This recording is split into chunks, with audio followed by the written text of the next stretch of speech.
A lot of trouble. Too old. My eyesight's not that great. Okay, Oh. welcome to the January 6th meeting of the Town of Standish Planning Board. The meeting will now come to order. This is a public proceeding, and unless the board specifically votes to go into executive session, you have the right to hear everything that is being said and to look at all exhibits that are offered. Please notify me if you are unable to hear or see the material. The board works from a prepared agenda, and this evening we have our approval of previous minutes for October and November. We have a finding of facts for Standish Fish and Game. We have one item of old business, which will be the Woodland subdivision, and we have two new items of business and 3 public hearings relative to ordinances. The applicant has the burden to prove to the board that their application is complete and meets all applicable town standards. Any person wishing to address the board may do so in accordance with the following procedures. Please utilize the podium or one of the provided microphones. The board will open the public hearing for the applicant to present their project. Then the town planner will provide his assessment of the project and hear responses from the applicant. Following that, the board members will then ask questions and hear responses. Once that's over, the hearing will be open to the public for comment, and the applicant can respond to those comments. The board may receive any oral or documentary evidence, but such evidence is restricted to subject matter of the agenda item. The board shall exclude irrelevant, immaterial, or unduly repetitious evidence. Citizens shall refrain from interrupting other speakers. The meeting is being tape recorded, and it is very difficult to hear what is being said when multiple people speak at the same time. Citizens shall avoid personal attacks and conduct themselves in a civil, courteous manner as expected by all participants. All questions should be addressed through the chair. Speakers shall not attempt to engage in debate with other meeting participants. Upon hearing from the public, the hearing will be closed. For the application, the board will deliberate and vote on the application. Following the decision on the application, either towards the end of a meeting or at the board's next regular meeting, the board will prepare a written finding of facts and approve them for the records. All right. This evening, we have 6 of the board members here, so we have a quorum. Deb Boxer is missing this evening. She's out. First item on the agenda will be to approve the minutes for the October 7th, 2024 meeting. Board members had a chance to review these and look them over. I did. Mr. Chair, I make a motion to approve the minutes of October 7th and November 4th, 2024 as submitted. Is there a second? I will second it. Been moved and second to approve the October 7th and November 4th, 2024 minutes. Any further discussion by board members? Seeing none, all those in favor? Approved unanimously. Thank you very much. Next item on the agenda will be the consent item for Standish Fish and Game. Be straightforward, I believe.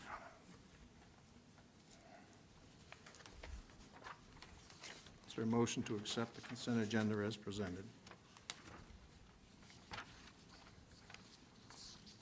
I'll make that motion. Is there a second? I'll second it, Mr. Chair. Moved and seconded to accept the consent agenda for Standish Fish and Game. Discussion by the board? None. Seeing none, all those in favor? Unanimous, thank you. Sign that.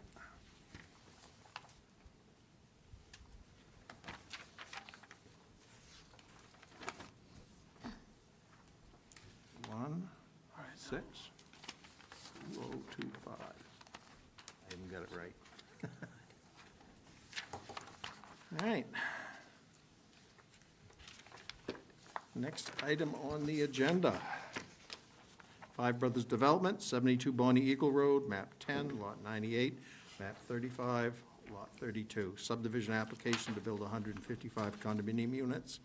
The Woodlands. Mr. Roma, the floor is yours.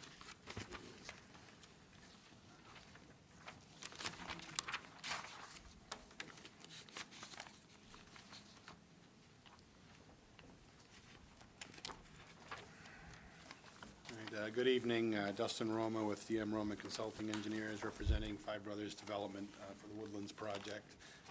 We've got kind of a colored-up rendering, smaller version over here, and then a larger one up on the screen behind you, which is just kind of reflects the updated plan set that we had submitted to you for review. We kind of, the last time we were here, 2 months ago, kind of went through a lengthy presentation of some of the updates and things that we were working on. There's a number of items that that the planning board, you had asked to see that we had not yet provided. So the main focus of this new updated application here is to give you that information that was kind of missing at the last meeting. So I'm just kind of running through those items. We've provided a landscaping plan that was prepared by Regina Leonard, and we kind of focused around a couple of different things, street trees along the roadways, as well as the multifamily building, landscaping around those buildings and parking areas kind of as a site plan. The community center, landscaping that, and then the project entrance, just trying to make it a nice, attractive sign location, as well as some landscaping at the entrance coming in.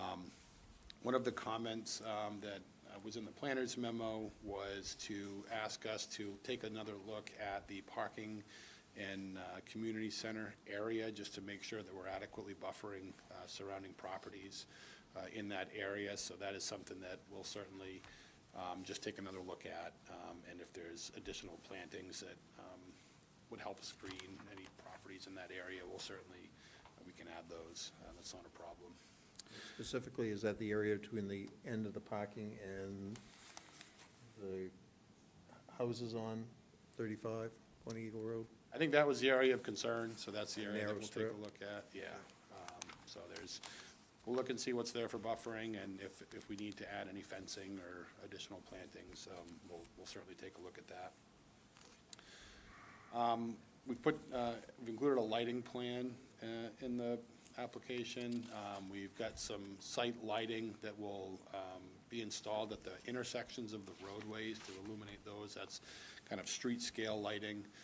We've got parking lot lighting proposed for the multifamily building parking lot, the parking lot adjacent to the community center building, and then the auxiliary parking lots that we've added. So we've added some security level traffic lighting in those parking lot areas, and the foot candle intensity grids that are in those drawings just help to show that we're fielding the lighting, keeping it on the project site and not spilling it over onto the adjacent properties. We're also proposing to install some pedestrian scale lighting along that shared walkway that kind of cuts through the woods. Certainly, certain times of the year that would be pretty dark in the evenings, and we anticipate a fair amount of use of that walkway, so we've added that pedestrian scale lighting with shorter poles along that shared access pathway. We've included some representative photographs of the intent for the building designs of each of the units, as well as some sample photographs of what the multifamily buildings will look like. So those are to give you a sense of kind of what the project buildings will be.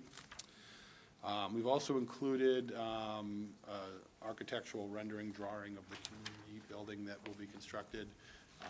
So that's essentially a single-story building. It'll all have access from the upper level.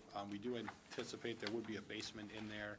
It's really kind of likely going to be for storage, but it does have a 4-foot wall, concrete wall in the basement there, so it could be expanded for occupancy if something that the association decided they needed some extra space for whatever reason. It could be used for that.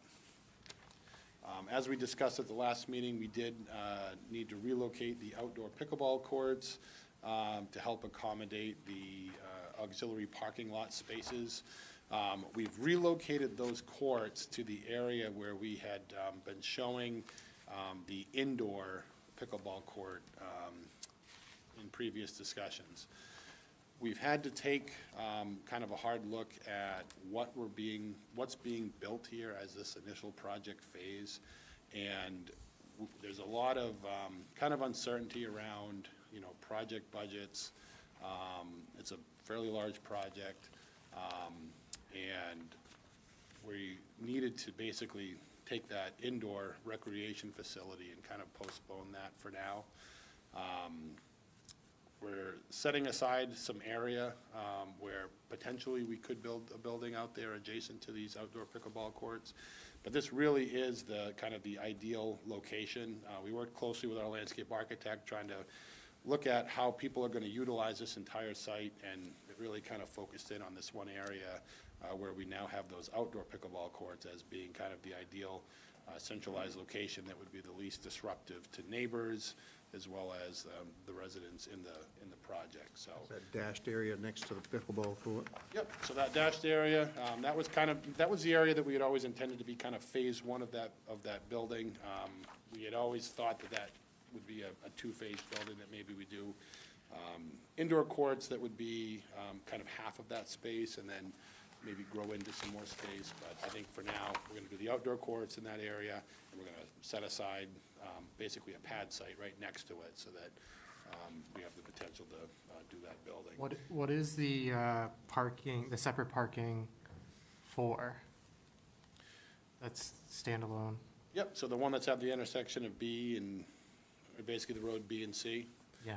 Yeah, we've got those two parking lot areas, essentially to provide overflow parking spaces for the residents. Seeing that, we've got two driveways, or two parking spaces in each driveway.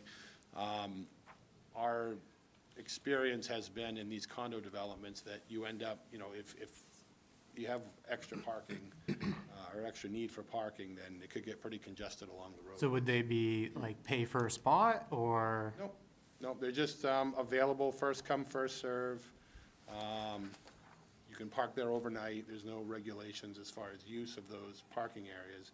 The condo association would manage those. So if it became an issue where people are leaving cars there for... Or a boat, or an RV? Yeah, they can't do that. They're not allowed to, they're not allowed to park any of those in either on the yard space, or certainly in the auxiliary areas, so. But the community building parking would be more for, you wouldn't want to fill that up with overflow parking, because it would fill up. Yep.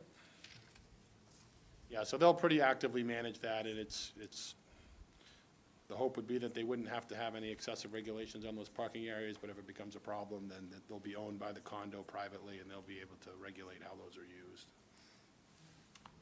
Another question I had, just really quick, you talked about street lighting and stuff. Would there be any, especially on Road A, any crosswalk indicators? Probably two of them, being across the community building, and then at the very top, too? Since that road is probably going to be the most traveled and extend, into a future development, it's going to be hard to cross at some point. Yeah, certainly, the crosswalks make sense. As far as, I think the flashing beacons, or I think what you're talking about. Yeah, where you push a button and it goes off. The other roads, I don't see as much of an issue, because you're not gonna see that like through traffic. So probably, just the two, especially, the multi-unit people going over to the community center safely. And people coming right off from 35, it's a pretty short distance that they're gonna have to see somebody and stop. And also to Andrew's point, the problem, the pickleball courts, you figure people might be walking to them, not the ones in the back roads, but they'd be coming to that. That's going to be a very busy road, as all the traffic is going, on Road A, is going to be driving through that choke point. So having some kind of safe crossing, because the community center, but also, because the multi-unit housings and, for kids crossing over, because if I read the thing right, there's only a sidewalk on one side of Road A? Correct. Yeah, so that's what I'm saying. If there's no crosswalk, then to get to the sidewalk, you're gonna have to have some way of crossing from the multi-unit housings over to the sidewalk, if they're gonna walk up to another house or to some other, residence. You guys are talking about painted crosswalks similar to the one they have down at 35. Yeah. Yeah, I was thinking more of the, specifically the blinking sign that is actually user-generated, they press it, it goes off for a few seconds and turns off, so that you really get somebody to stop.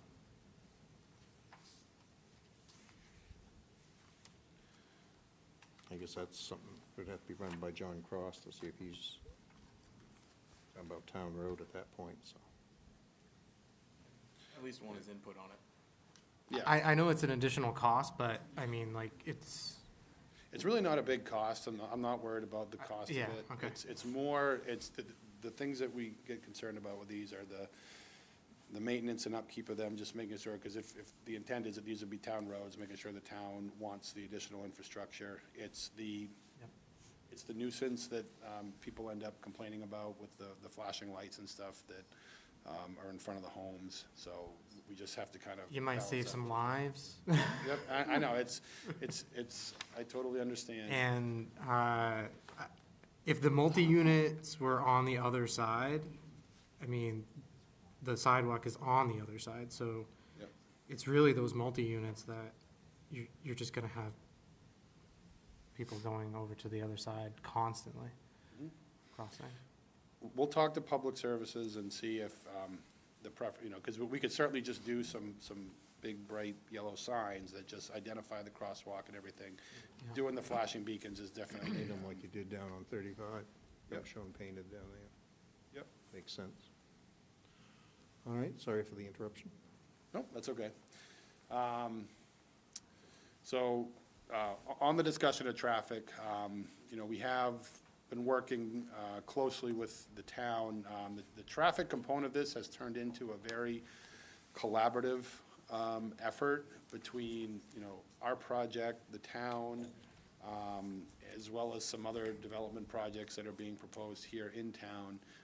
As you may be aware, the town council has authorized funding a study down the Route 25 corridor, which would include some potential improvements at the intersection of 25 and 35.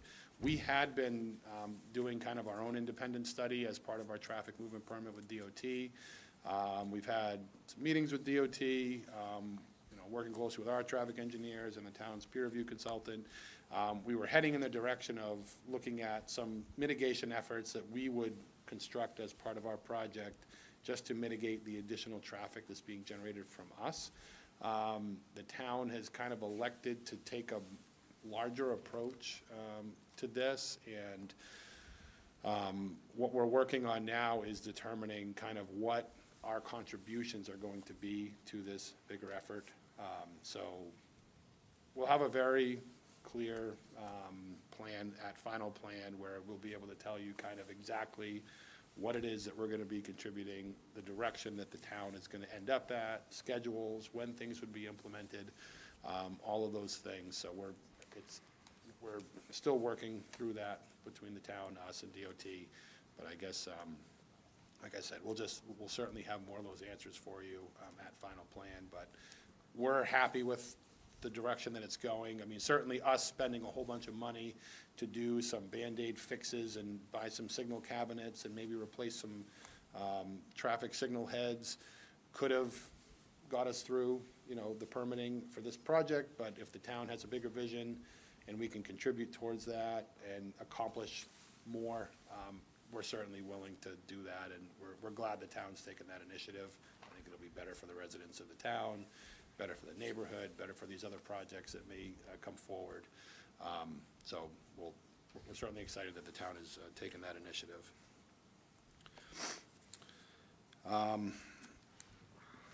In the package as well, we had just include some draft condominium documents, just so you can kind of see what the intent is as far as management of the project and how they'll be organized. That document still needs to be kind of reviewed with with the town's attorney, and we'll incorporate any revisions and things that come through there, so we just at least want to give you some framework as far as what we're anticipating for organization. Put together a document that outlines project phasing as to how we're anticipating it. We've kind of broken up the start of the project in a smaller phase that would really just include the first 15 units or so and about 450 feet of road coming in. We've got some off-site work to do on utility extensions into the project. And then what we've tried to do is identify a phase that can pretty easily be built and completed so that we can kind of have a logical progression of construction and satisfy the town's requirements for having, substantial completion of the necessary improvements before we start doing any buildings. So that'll be something that we'll continue to coordinate with Public Works and the peer review engineers to make sure that we've clearly identified the full scope of each of those project phases and that we can start to talk about what the bonding requirements are going to be for each of those, so. Talking about the first 15 single-family units. Yeah, so those first 15 units, it's, I think 5 on the right, 10 on the left as you're coming in, would be the first phase of the development, and then we would basically stub off for the parking lot for the community building and the driveway entrance into the multifamily buildings, and put the water services in for those. So that would be the first phase. The second phase we're anticipating to be, well, basically, we have 2 phases. It's the multifamily buildings, and then it's the rest of Road A. I don't know exactly which of those 2 phases will go first, but we're going to kind of continue on. Those are the decisions that we'll have to make as we, go through construction, and we'll figure out which phases are going to go when. One part of the traffic permitting I didn't mention is, so the improvements that we're working collaboratively with the town on really have to do with the intersection of 25 and 35 and the improvements there. We will be constructing a turn lane into our site, so a left turn into the project. That'll be completely funded by our project, and it won't be something that's being designed kind of collaboratively in the town's effort. So that's something that will be our responsibility, and we'll be working with DOT on the design of that and discussing when it will be implemented. Because the point where you need that left turn lane is once you get to about 80 units of development in the project. So the goal Left turn lane going from the intersection? Yeah, Of 25, yeah. So 35? from the intersection, heading down, a left turn lane coming into the project, as well as a shadowed taper lane coming out the other side. So we're basically widening the road to allow vehicles to turn around. There'll be a queuing lane that allows them to sit, and you can bypass around them. Got plenty of right-of-way. Yep, we got plenty of right-of-way. Yeah, we're not worried about that. Mr. Chair. Yes. So, I was looking at your Phase 1. Yep. And it said along Bonnie Eagle Road. Is that part of Phase 1, or is that not part of Phase 1? So the left turn lane into the site would not be part of Phase 1. Okay. Yeah, and the details of this will be very clearly ironed out with our DOT permits and our coordination with the town. We need to make sure it's crystal clear kind of when these things are going to be done and at what point they need to be bonded and at what point they need to be built. So we'll make sure to have all that sorted out on a final plan. But the anticipation is that they would be built out essentially at the completion of Phase 3 before we would start Phase 4 is when we would look to have that left turn lane into the site fully built and functional.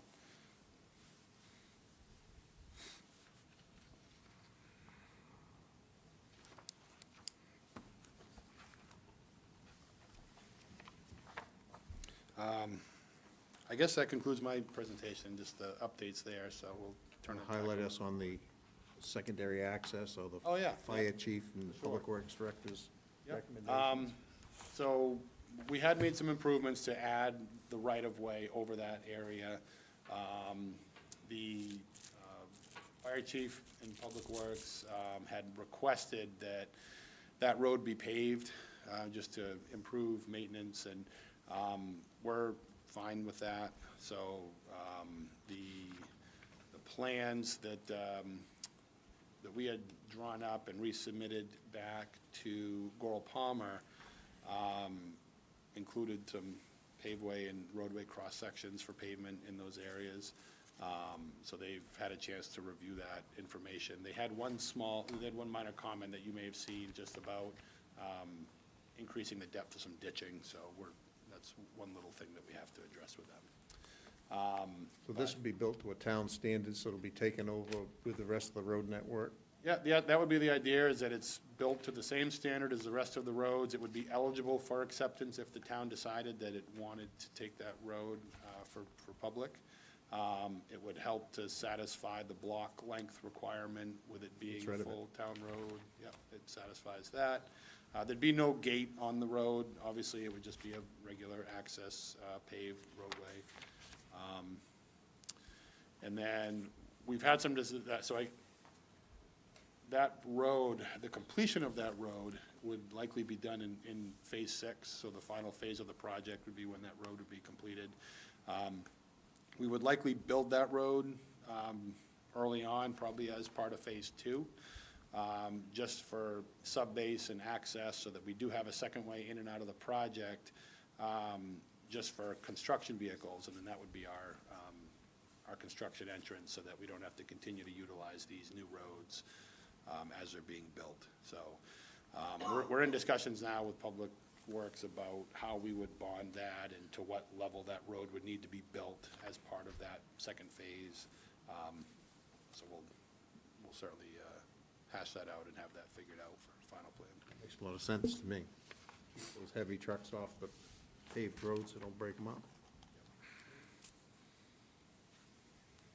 Okay, thank you. Todd? Thank you for including the ability to serve letter from the Portland Water District, which we didn't have in our meeting in November. One of the questions that arose was during fire prevention. The cases that, have you started working with the Standish Fire Department as far as hydrants and locations? I didn't see it in the plans. Sorry, the chair actually found one of them, but I was really scouring the plans to find hydrant locations specifically. I didn't see any by the community building. So my question is, I'm sure that's, as the chair pointed out, is that something you were working with the Standish Fire Chief to, in a sense, try to make sure we have a good layout as far as the hydrant design, as far as where they're going to end up from specifically, my concern being is I didn't see them in the plans.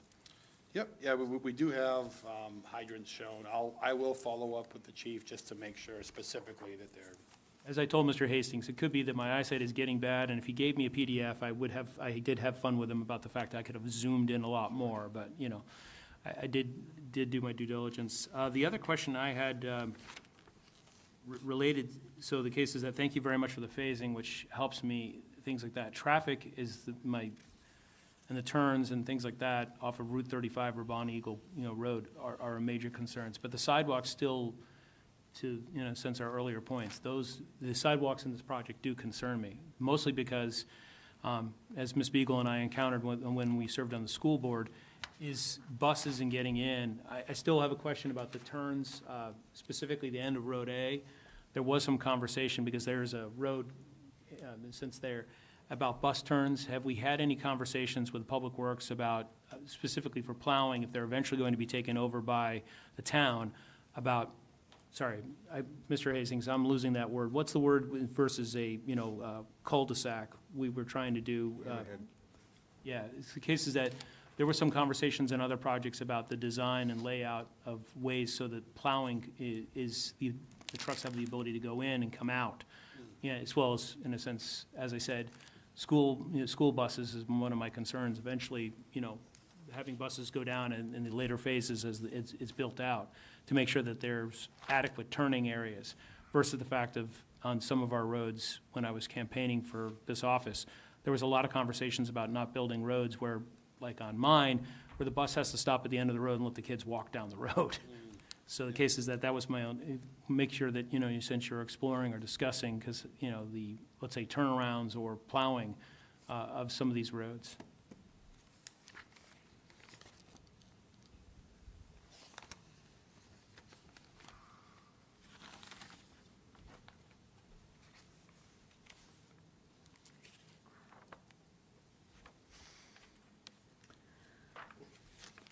That's a simple thing to put a turning template on top of the turnarounds, knowing what the longest fire Yeah. truck we have, and is it 95 foot? Yeah, it's 95. Chief Karen my issue or concern is when I was reading the roadway map was, sorry, some of the turn radiuses, meaning if we're going to get a bus down past A, there is a wide enough turn on that, but then when we start getting into some of the other areas, how's the bus gonna turn around when it gets to some of the later phases?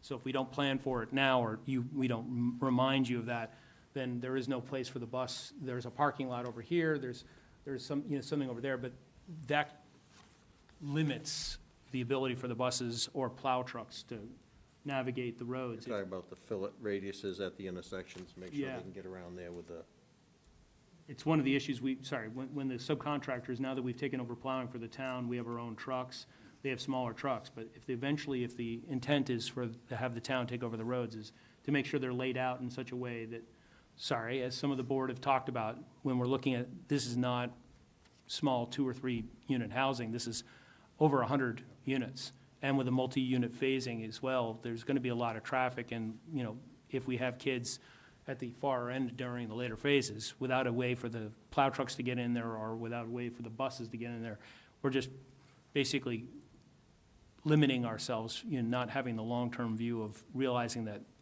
the kids over there aren't gonna walk, there's, all the way to the place where the bus can get them. Or that would be highly, in a sense, against the concept of building this kind of community. Yeah, certainly the two most important things when we design these turnaround areas is the radius, going into the turnaround leg, and also the distance away from the end of the road, because if you put this turnaround too close, you're not going to accommodate those big vehicles that need to pull substantially beyond them and be able to back in. So we've located each of these hammerhead areas, not necessarily right at the end of the road. We've kind of give them some extra space along the end of the road so that there's plenty of room for them to drive past the hammerheads and be able to back up into those legs and turn around. So.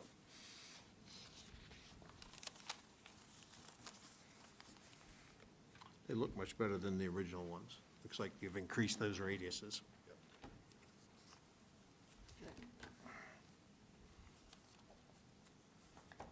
Carolyn? I have a bunch of questions. So, first off, just looking at the buildings on there, I know it's kind of like a template, you just put them on there just to create space so we know how many units there are. When I was first looking at them, I'm thinking, oh my goodness, we're gonna just be driving down the road just looking at garage doors. So I was pleased to see that you had some views of what the buildings would look like. I get a little bit concerned when I see representative of what they are. When I look at my list of elements of a preliminary plan, it says architectural drawings of proposed buildings shall be attached. So I don't know if these are the architectural drawings that should be attached. Is this the real deal, or is this just an idea? And then I'm thinking, some of these are wider than others? They have a wider front versus the narrow? Right. And so as I look at this, is there room on each of these spaces to accommodate ones that have the wider frontage versus the narrow? I can't quite tell based on what I'm looking at here. Yep. Yeah, the spacing of these buildings, so right now, each of these buildings is a 30-foot width, so any building that's 30 feet or narrower would fit inside of basically the building footprint that we're showing on this plan, So when I look at this here would be 30 feet? right, from end to end. From here to here would be 30 feet, just like from here to here would be 30 feet? Because it doesn't, visually, it doesn't look that way to me. But that's why I'm asking. Yep. And then there's some here that have the duplex units. I'm not sure where the duplex units are on this, because I only see those single spots. What also seems to be missing is that if we should have the architectural drawings of the proposed buildings, like it says on my list here, I would expect that the landscape plan would have, and would give me a visual of what each type of building would have proposed. Because I don't see that either. When I look at the landscape plan, I see street trees kind of on one side of the street and very few on the other side. I'm not sure why we don't have them on both sides. There's no, in the ordinance, it doesn't stipulate just one side. Another thing I'm wondering about, we've heard, we haven't seen, but we've heard that Road A might be a connector to another development coming through. If that's the case, and I'm sure town staff is more aware than I am because I haven't seen anything, I don't know if the rural street type is appropriate for Road A, or if that should really be an arterial to connect with those other streets that are coming through. That's a question I have for the board, because that seems like it would be a major, the one road in this development that would see a lot more potential traffic. So that's another question I have on that. The street lights, the lighting concept plan, I appreciate that the walkway has the pedestrian lighting, but even on a rural street type, it's optional, but in my case, I would ask for it to have the additional street lighting on the roads, because this is a very dense development. There should be a lot of walking. And again, that's 30 to 50 feet for the lights along the road. So to me, the landscape plan seems to be incomplete. The lighting plan, in my mind, is incomplete. The architectural drawings, to me, are incomplete. I'm looking at the,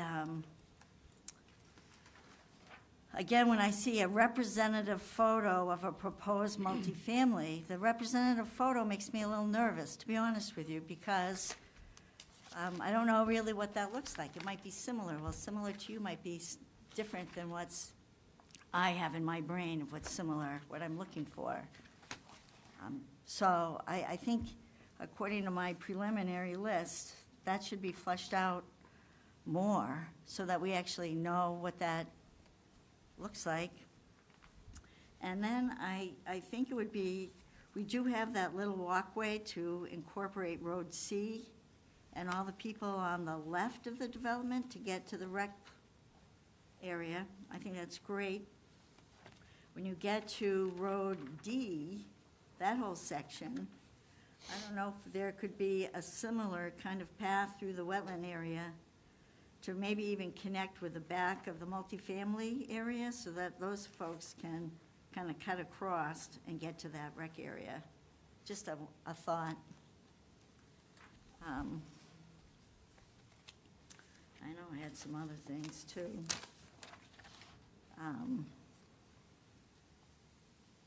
Just, But those are some of mine.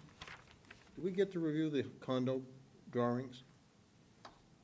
Because typically, I think on these condominiums, the final footprint is designed by the buyer and the developer, and they prepare a condo plat for those units that would then, because they're allowed to change walls and stuff, within a condo declaration usually, so I'm wondering. In a typical subdivision plan that we would review, we don't get building designs because it's up to the people buying the lots what they want to build. We have But- site plan Yeah. requires that, so things like the community building or the multifamily would be, we Right. would be required to have those for site plan. The individual houses in a development like this is, I think, I personally, if I was on the board, I would want what they've given us for the the single unit buildings, a representative concepts for what they can look like, but allow for variation, so they're not getting stamped out houses necessarily, that all look the same. So Right. basically, we'd be looking at a maximum width on these is 30 feet, but they could be 24, And I think that's something that as we get, 26, whatever. Dustin and I have talked about this a little bit on what kind of flexibility they may want to try and work into this kind of approval in terms of the building designs for the single units. And that's where the duplexes come in. There's some talk about maybe can adjacent lease lot areas be combined to make duplexes. Some of the stuff I think is still being worked out by them and will be coming back to the board before, I mean, if you grant preliminary today, then certainly before any final approval is granted, this would all be nailed down very clearly in what is allowed and what is not allowed in terms of those footprints. So I hope that clears up a little bit on at least those. Yeah, well, I knew that there would be some variance because, I mean, not for the multi-unit. I think the multi-unit we should be able to nail down soon. And I think that should have been in our packet, to be honest with you. But these other things, the other houses and duplex units, it does say they'll have a choice between 5 or 6 different concepts, which is great. You don't want everything to be the same. My question on that was, do each of the concepts fit on these lot sections? Because what I don't want to have is where you just drive down the road and all you see is garages. And when I look at this, there's mostly garage with one teeny little square to one side or the other. You know, when I look at that, I'm horrified. When I look at these, I'm like, oh, these are kind of nice. I can deal with this. If this is what we're getting, the only problem I have is that my experience on the board is that if this isn't on the plan, it probably won't happen. That's what I'm learning. Yeah, it's always the struggle between, you know, a project of this size and trying to, you know, tell you exactly what's going to be on there without creating the need to constantly come back every time we want to make a small change. So I guess we need to kind of figure out, you know, we certainly, you know, the intent was in showing you those drawings that would be made part of the record and that the buildings would be substantially similar to what you're seeing there. But So, like, typically, I would think that if these are examples of what's going to go on each of these little spots, then, especially since it's a condo unit versus just a single family, that there should be some landscape concept, basic one, that's associated with each one of these, so that we have an idea. I mean, I think that's pretty typical with a landscape architecture plan for a condo unit. Did I read somewhere in here that the individual units will have the right to landscape themselves? that was the idea, is that each owner It's in can the decide, because they're gonna, the even though it is a condo, where the single-family detached nature of it, you know, each owner is gonna maintain the general proximity around their unit, so it won't necessarily be, you know, one master landscape contract that dictates kind of what the shrubs and everything are gonna be in front of each unit. So each unit owner can landscape, you know, their own. Thought I read that somewhere. I didn't know that. So it's gonna be hard to manage that if each unit's gonna pick their own. And we have done in similar projects that are the same concept but smaller, in maybe 25, 30 units. We've gone the approach of, you know, picking 4 or 5 different building styles, and the issue is that we just don't know which buildings are gonna be the most popular, which ones people are gonna want. We had a project in Westbrook where we chose 5 building designs, and nobody wanted one, and we had, you know, everybody basically wanted 2 different building styles, so we alternated those and added a third one in there, but we tried to nail down as much as we could up front, and in the end, we spent a lot of time working with staff, trying to get approvals on changes and amendments, because we had to adapt to what the market wanted as far as the actual building styles and which units would go where. So we're trying to balance that with giving you as much information as we think that you can make a comfortable decision so that, we can all go forward in good faith that this is what the project's gonna look like, but not having, so much nailed down that we're constantly coming back and saying, well, we wanna go with building style 3 and unit 8, and we told you a different one, and, because we don't really know how that's gonna go. Sorry, Mr. Chair. Carolyn, are you finished? I didn't mean to. Well, I was just gonna say, I don't need to know which style is, but I think it ought to be fleshed out which area is gonna, if you're gonna have a duplex unit, you should be able to figure out where the duplex unit's gonna be, right? Not just say, oh, we might have a duplex unit, but I just am concerned that when I see this, all I see is garage doors. And I just didn't know if they allotted space for these different viewpoints, because I don't have a ruler with me, but it didn't appear visually to be all the same width. And we kind of, we're anticipating that the size house that we're doing here, there's probably gonna be a lot of interest for like a one-car garage option. I think there's gonna be a fair amount of interest to be able to have, like you said, kind of a larger porch, a larger front to your building, and maybe just a one-car garage instead of a two-car garage, because if all the buildings have two-car garages, then you will see a lot of garage doors. So I think to the extent that we can have some of the buildings have smaller garages, that will certainly help in creating more front yards. You see what I mean, Can though, you- right? Looking at Can you this. answer, I'm curious about the question about the road type of Road A. Scott, can you talk about that?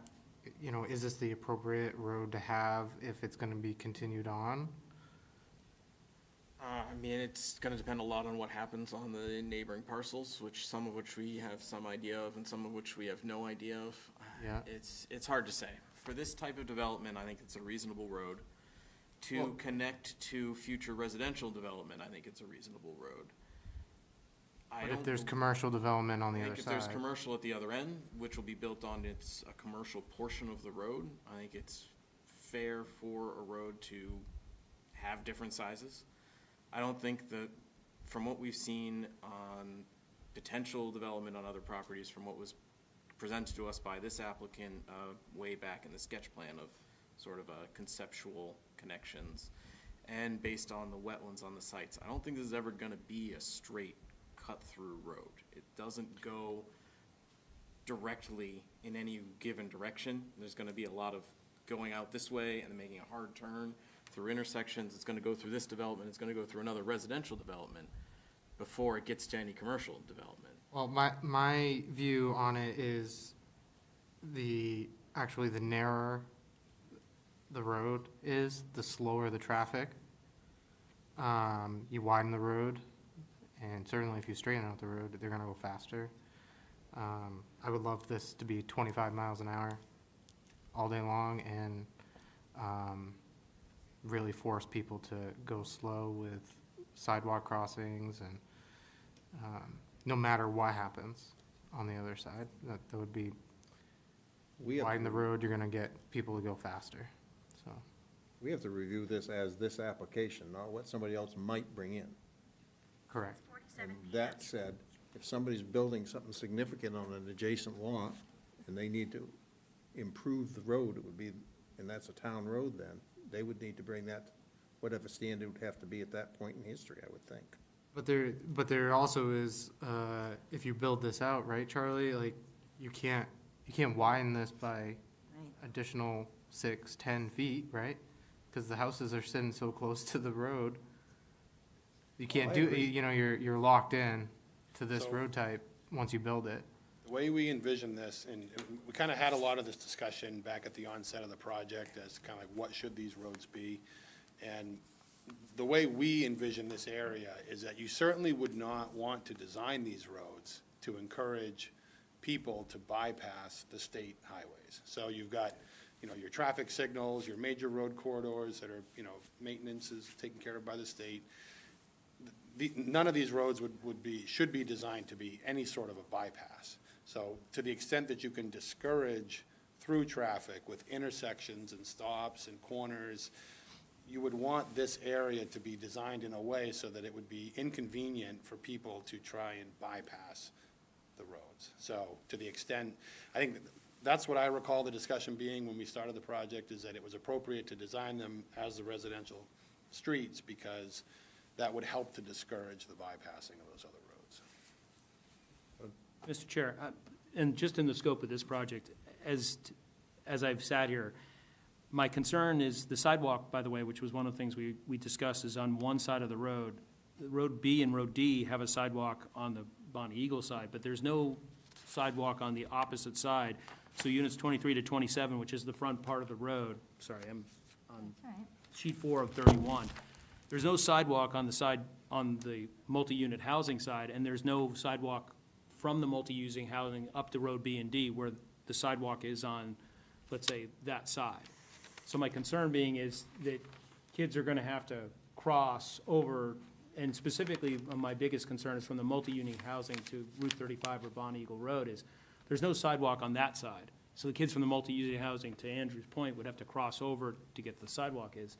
I just worry about the kids up the road, having to cross over to get the sidewalks. And Road B and Road D, the sidewalks on those roads are, if they're coming off of, let's say, Road D, they have to cross over to the other side to get to the sidewalk. I know that we had this conversation about sidewalks, but the limiting point of future things is, once you put a sidewalk in, it kind of limits their ability to widen the road or do anything. But my concern now is nothing about future things, is I'm just worried now about not having a sidewalk on both sides of the road. It's, construction design is not my question. It's just not having a pathway for residents or people to be able to walk from the multi-unit housing up the street or to a house or the other thing without crossing the road. So that was just my question or concern. We kind of got out of track here, Scott. You should have been up ahead of us here. Would you like to add anything? Sorry. Oh, just giving, yeah. I don't have anything particular to add at this time. Dustin covered all the new elements that have been presented. Goral Palmer's comments were given to you. I know here tonight, because we didn't get them till over the holidays, but they're pretty short. There's not a lot they have right at this moment. So I think that they've been doing a good job listening to your comments, and I've got some more here tonight for them to chew on, but I think that we've been making good progress. Well, can we get back to the lighting a little bit, because it is a very dense, pedestrian, heavy area, and it does say on the rural street types that you can require lighting, and I think there should be lighting. Not just at the intersections, but along the road, the shorter poles. Carolyn, do you think that with the dense housing and the front porch light on every single porch, would that be enough light to really, Well, if you look at the, yeah, but if you look at, I'm trying to visualize it too, like you are, and I'm Yeah. picturing, how they're pretty close to each other. well, there's also areas Have one or where two they're- lights on the front porch, right? So, Yeah, We're gonna have exterior lights over the garage doors as well. that's a lot more than But- I thought, so. yeah, people don't always have them on, and if you look at the Yeah. plan, there's lots of gaps. I get what you're saying, yeah. Especially, so like you go to the right down Road D there, and the sidewalk is on the opposite side of the road, Right. or a long Long stretch, stretch, and there's very few houses. right. That's the least, that's not the populated end of the street for sure. I mean, I grew up in a neighborhood, we had lights on our porches, but we also had a lot of streetlights that were. Yeah. And, two things, it calls attention that it is a neighborhood and people slow down. And, you can look at our center of town, there's a lot of businesses and they all have lights, but we have streetlights there, 30 feet on center, right? It kind of marks this place. Says you're in a residential area, it also is another traffic calming measure to slow down. There's a lot going on here. Didn't we have some discussions with Public Works and maybe even the council relative to some other projects we did that were dense housing, and they wanted to cut way back on the lighting? I don't have a specific comment from them, but based on just general concession, conversations with Public Works, they generally don't like more things that the town has to take care of. But we can talk to the director there and see what his concerns are, for sure. You know, part of that, I have to say, really bothers me, because we are a community, you know, and when people always talk about, oh, we can't possibly have sidewalks because of maintenance. Here we are in January, there's no snow on the ground, and instead of having to worry about maintenance, we have people out there that are walking every day. You know, if you look at any other community, they take care of getting their residents outside and active and enjoying where they live. So when I keep hearing that, oh, we can't do these things because of maintenance issues, I can't even tell you how cranky that makes me. Because every other community finds a way to get that done and has a sense of place that people feel proud to call home. So I think it's time for Standish to join that bandwagon. What I can offer for the lighting, I think in areas where we've got, you know, houses on both sides of the road consistently right down the roadway, you know, perhaps in those areas, lighting would likely be adequate with the building-mounted lighting. But I can see, to your point, there's some areas where we don't have that situation, where maybe the sidewalk's on the other side of the road, there's a long stretch there. I'll take a look throughout the plan and see if we can kind of identify some of those areas that appear like they could have the potential to have some dark spots, and to see if it makes sense to add some more lighting in those areas. What about consistency in an area? You know what I mean? So the ordinance doesn't say, oh, have it 30 to 50 feet here, but 100 feet there. It says have it 30 to 50 feet on center throughout. Again. I don't know where that came from. Because, I mean, it all depends on lumens and height, and, I mean, it's, just to say lights 30 to 50 feet, it doesn't really, I mean, it all depends on the lighting. Right, so I'm not asking for, Yeah, we can certainly take a look at some of those areas. Like I said, we focused on, you know, areas, you know, intersections, parking lots, community areas, the cross-country ways where there's, you know, cutting through the woods, there's certainly not going to be building lights over there. But we'll look at it again and see if there's something that we can do to help, you know, because it's a balancing act too, because, you know, you don't want it lit up like daylight all the time. no, and I think with today's lighting, it's not lit up that way. You can have very soft light, but it's still a little bit of light, and it doesn't even have to be on all night. It maybe goes off at when people aren't walking anymore, but Turns on and off with the Motion darkness. sensors.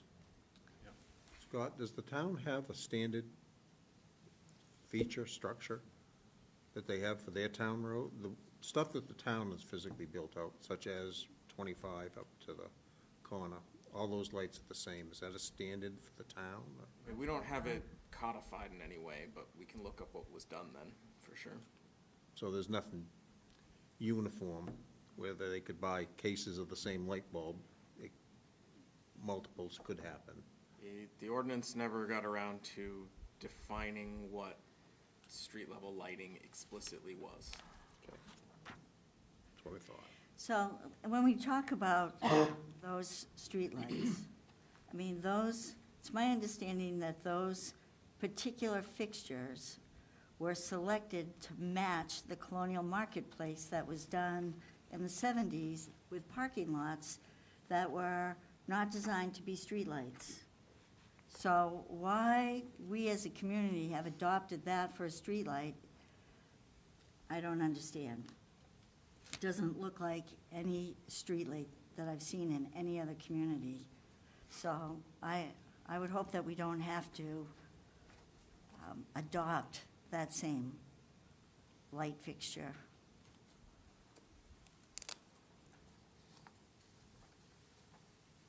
Where are they at Colonial Marketplace? The ones in the That- parking lot? Yeah. That in was a the older Hannaford section. design. That's, yes. That was a Hannaford Yes. request. That was like the cheapest design you could find, and that's what we adopted for our streetlights. All right, Justin, we're getting off topic with like, you and Hannaford, but that's okay. It's okay. But I don't want to lose sight of the trees on both sides of the street. I don't know why they were only put on primarily on one side. Yeah, for me, it's the Road A, sidewalks on both sides is now becoming a real concern. Yeah, with the street trees, what we did is tried to, we kind of balance everything out with the buildings having to be fairly close to the road by ordinance. And, laying out street trees in areas where we've got enough room in and around them. We've got, transformer pads and utilities underground. We've got the sidewalks. And just trying to balance all that out. And we thought, we just looked at what the ordinance was talking about with, 50-foot, trees every 50 feet. Like you said, it doesn't say one side or both sides, it just says along the roadway. So we tried to meet that, to the best that we could, as far as the number of trees and where they could go. We felt we met the intent of, trying to have a tree every 50 feet. And then sometimes they're staggered on either side of the road, sometimes they're both, sometimes it's on one side. We tried to kind of bolster the smaller, like crab flowering type of trees in and around the multifamily buildings where we could get maybe some higher density in those areas in front of those buildings. So we have kind of stacked up some trees in some areas where we had a little more space, and then they're a little bit more spread out in others. But the other thing is trying to flip the driveways the way that we did. We've got, larger green space in between every other building, so we've got some more room for the trees. We relocated all the utilities on this plan. So those are like the subtle changes maybe you didn't notice, but from the last drawing to now, we've moved all the sewer and water lines and electrical lines and everything to really open up some space for the trees. The utility companies are very specific in not wanting utilities in and around the trees, so we had to shuffle things around quite a bit. But we can certainly see if there's anything we can do to expand on that. And just one other thing, like, I see this area, benched area for people to just hang out, and it's kind of behind units 31. I think that was kind of probably in response to me asking for an area for the 3 multi-units. There's a playground, right? Well, the playground is actually over by the pickleball Yeah, courts. I'm seeing there's a second one behind the multi-unit. I think that's what you're referring to. The combination, the intent is to have a play structure and sitting, seats. Yeah, I thank you for adding those, and the sample image is Yeah, I know. exactly, if you build that, then, I saw this one. I saw this was a pad with benches. doesn't need to be big, just needs to be simple. What I was kind of envisioning, I think it's great to have that. It would just be nice, here we are, not in a city, so if you lived in one of those multi-purpose buildings and you wanted to grill a hamburger, is there a place closer to the building, maybe between the two, where you could just have a picnic table and an outdoor grill? So that there's some place to be outside instead of off behind the units that already have their own area for that. Yeah, I guess, if you're looking at sheet LA 103, I'm looking at- kind of which is like the blow-up version of the landscaping plan. Yeah, If you just, I guess for me, looking at the multifamily buildings, you've got lots of options of things to do. You've got play space that's right adjacent to it. We've got potentially a bigger one across the street. You've got the pickleball courts over there. You've got, you could basically, walk in and around. You've got the big grass area that's gonna be over the large leach field B behind all those units on the right going down Road A. It'll just be a big lawn area. It's gonna have to be flat because it's got all the concrete chamber leach systems underneath it. So you got a pretty big yard space there, in and around those multis and in the backyards of the single families. Isn't the light gray, at least it's light gray here, I don't know what color it is up there, on each one of our, isn't that like a patio area where people Yep. can have barbecues and whatever behind each unit? Yeah, I mean, the idea is that Just to have a each unit would have their private own area. private, whether it's a patio area or a Like in the deck multi. or.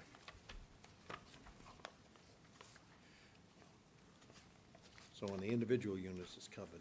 Multi-unit Right. would have to go out in the,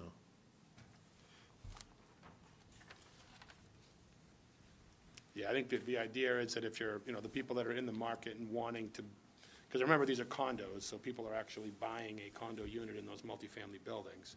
They're gonna have to want the idea of having 7 neighbors inside your building, everything shared parking areas, shared trash areas, so all of that. So I think the Yeah. idea, And I've been driving around like crazy looking at them, just seeing what's consistent from one unit, one development to another. And it seems like, from what I've observed, when you have these kind of units, right near the unit, there is a common space where there's like a picnic table and one of those grills like you would see at a state park. Just so that people can come out, congregate, and not like behind these units where they already have their area, but just a common place to, yeah, I guess, we're going to do that. We anticipated doing it. I guess we just didn't show it on the site plan. But, You're not showing a tiny little grill on here. well, I don't know about the grill, but I think, as far I as think picnic that's a little, tables, yeah. that might As be a far as little a sitting granular. area, they're movable structures, they're gonna get moved around based on, if you've got some, if they sit in one area for 4 months and the grass dies because people are around them, we're gonna move the table somewhere else and repair. So it's not like And the playground structures where we have these fixed areas that are gonna be built out with concrete footings and all this stuff, permanent. And if The the- idea with the picnic tables is that they could be moved around. And if the condo association wants picnic tables, if they want a grill, Right. they'll vote for it and they'll pay for it, right? I mean, like, typically.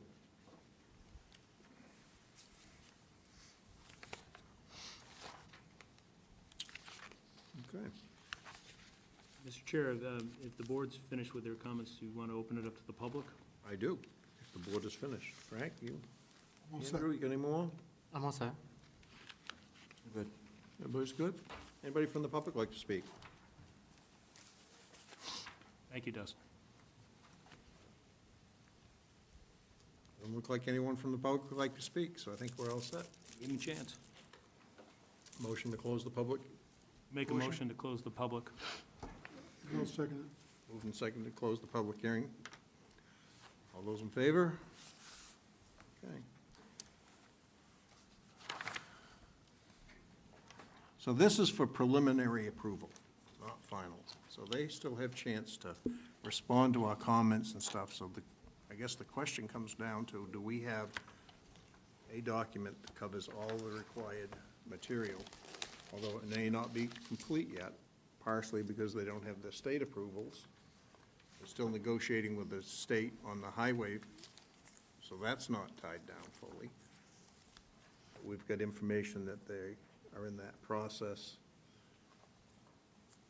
and that they're working with the town and that they will be doing the left turn lane at a specific time in phasing. Shall we go down through the checklist and then determine whether or not we're comfortable with saying that they have all the material in a we use preliminary the standpoint? checklist in our code book.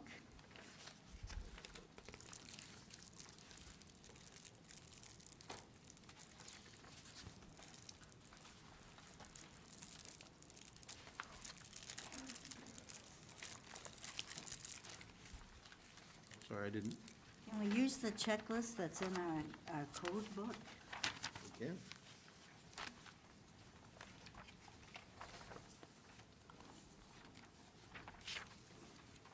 Please?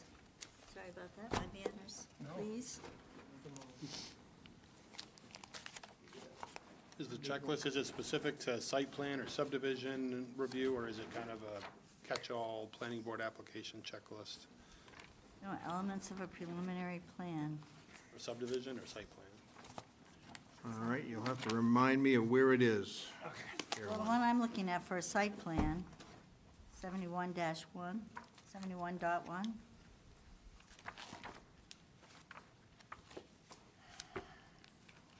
Sorry, I pull out the book. Should make copies. I think we talked about before, I think the site plan portion of it's applicable to like the multifamily buildings, and then it's the community building, I guess, as an auxiliary structure. The elements of a preliminary plan, Right. okay? Everybody comfortable with that? I would refer to Scott, that it's the right one, and Yeah, I mean, that's for site plan, so like he says, that's gonna apply to the community building, the multifamily buildings, and I guess technically the septic systems over 2,000 gallons a day. so not the whole thing. But I believe the rest of it would fall under the subdivision. A lot of it's the same. There's some overlap. Like the questions that have come up about like the building elevations and exactly what that you want, I mean, we're happy to provide. We could make that a Whatever you condition of want, approval, yeah. too, for the preliminary plan, that we get final architectural drawings of proposed units with conceptual planting. But if it's in the condominium documents, that the homeowner gets to pick those around the foundations and stuff, it would be just conceptual, I think. True. I'm more concerned with the three multi-unit buildings. I'm also concerned about the complete lighting plan, complete landscape plan.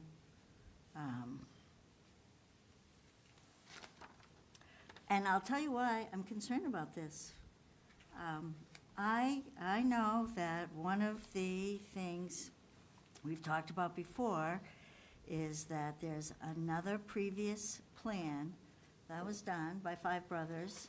The street trees, 3 years out, are still not in the ground. So, to me, we're saying that they're never going to be in the ground because people are already fixing up their yards the way they want to fix them, knowing that that's not going to happen. I don't want to do that again. I want to make sure that everything that is on the plan, that's supposed to be on the plan, is there.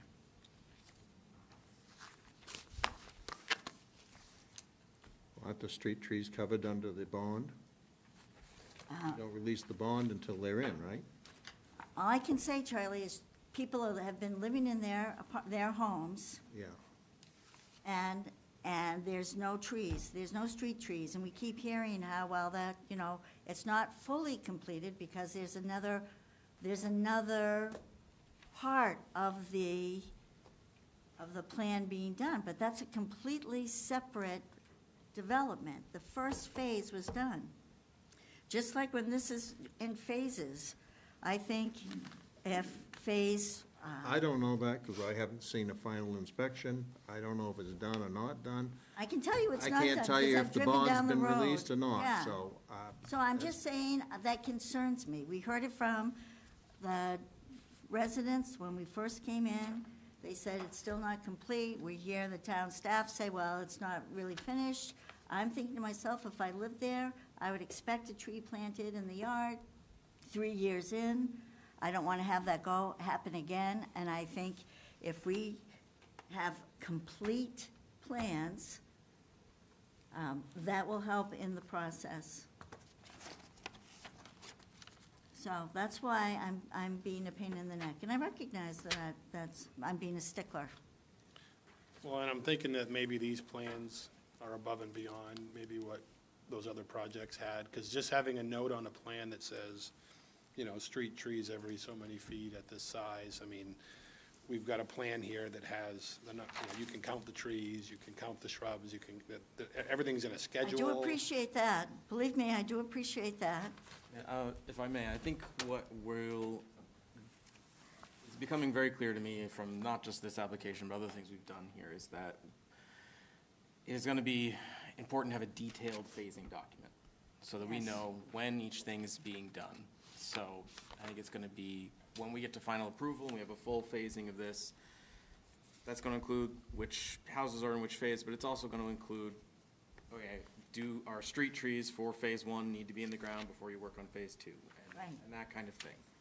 And right now, that, we don't have phasing to that granular level, that they're still working out the details on that. But I think that that is my proposal for the applicant to consider as they get ready for a final, after they receive preliminary, to try and be that granular to address some of these concerns. And if we're putting the street trees in phase one, have markable time elements that where we can hold accountable and things get in without stretching out over a multi-year project.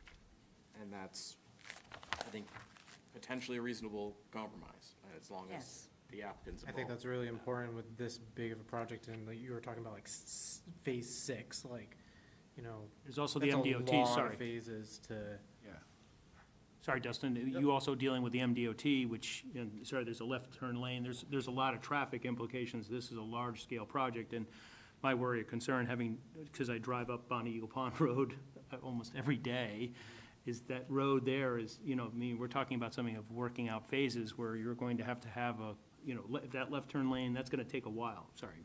If you remember when we were talking about, you know, tearing up the Route 25 for a water main for 3 days, this is to Andrew's point, this is a pretty big scale project, so to Scott's point, I'd love to have a lot more. Finite detail. There is a phase plan inside the, you know, paperwork he delivered to us on December 16th, but there's a lot of ifs in that, and I'm now more concerned than ever. But I did I fine. mean, a very good detailed phasing plan benefits everybody. It benefits us too, because we know the expectations so that we can make sure that we're planning accordingly and that there's no surprises along the way, so. It's not an absolute contract, I understand that, just more to Carolyn's point. We'd love to not have any gray area where there's nothing that, you know, gets missed 3 years down the road and nothing's been done. Right, but, you know, we certainly want to have a methodical way that we're doing it so that we don't have, you know, brand-new street trees and then we're digging foundations, you know? It's like we gotta do things in a certain order. You get to decide the order. Yep. So Carolyn, you want more of a detail than what we have here on the LA 103 for a landscape plan where they show all the plantings and? I was surprised to see street trees on one side of the road primarily, because usually they're on both sides. And so that surprised me. The lighting, and again, getting back to the street trees, it is a little bit of an irritation, because that was not respected in the last project, in my opinion. And we don't have our architectural drawings of those 3 multi-unit buildings. We have this picture that says it's a representative photo, that it might look kind of like that. I think we're supposed to, according to this, have architectural drawings of proposed building shall be attached to the site plan. So that's kind of what I expect, Of the multi-unit buildings? of the multi-units and the rec building. The rec building seems more concrete in here. Yeah, it's been worked out a number of times on Yes, that. so, I mean, I can live with the rec building. Even though there's not an architectural drawing, So we have some street plantings on both sides, but not everywhere. not everywhere. And you want it everywhere. I want it how it's supposed to be done. The intervals that are described in the code. And when you think of what that actually looks like when it's built out, it's a really beautiful streetscape, right? Nice trees on both sides. That's one of the advantages of having your utilities underground. You really get a beautiful street.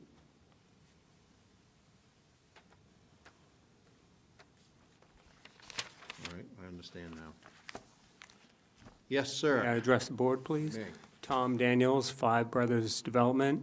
I just wanted to speak to Carolyn about the street trees in Brookstone. When we originally went for approvals, the requirements were very vague. That was not our fault. You know, that might be an issue for the planning board, or the town council, but we just finished the last house in that subdivision like 4 months ago.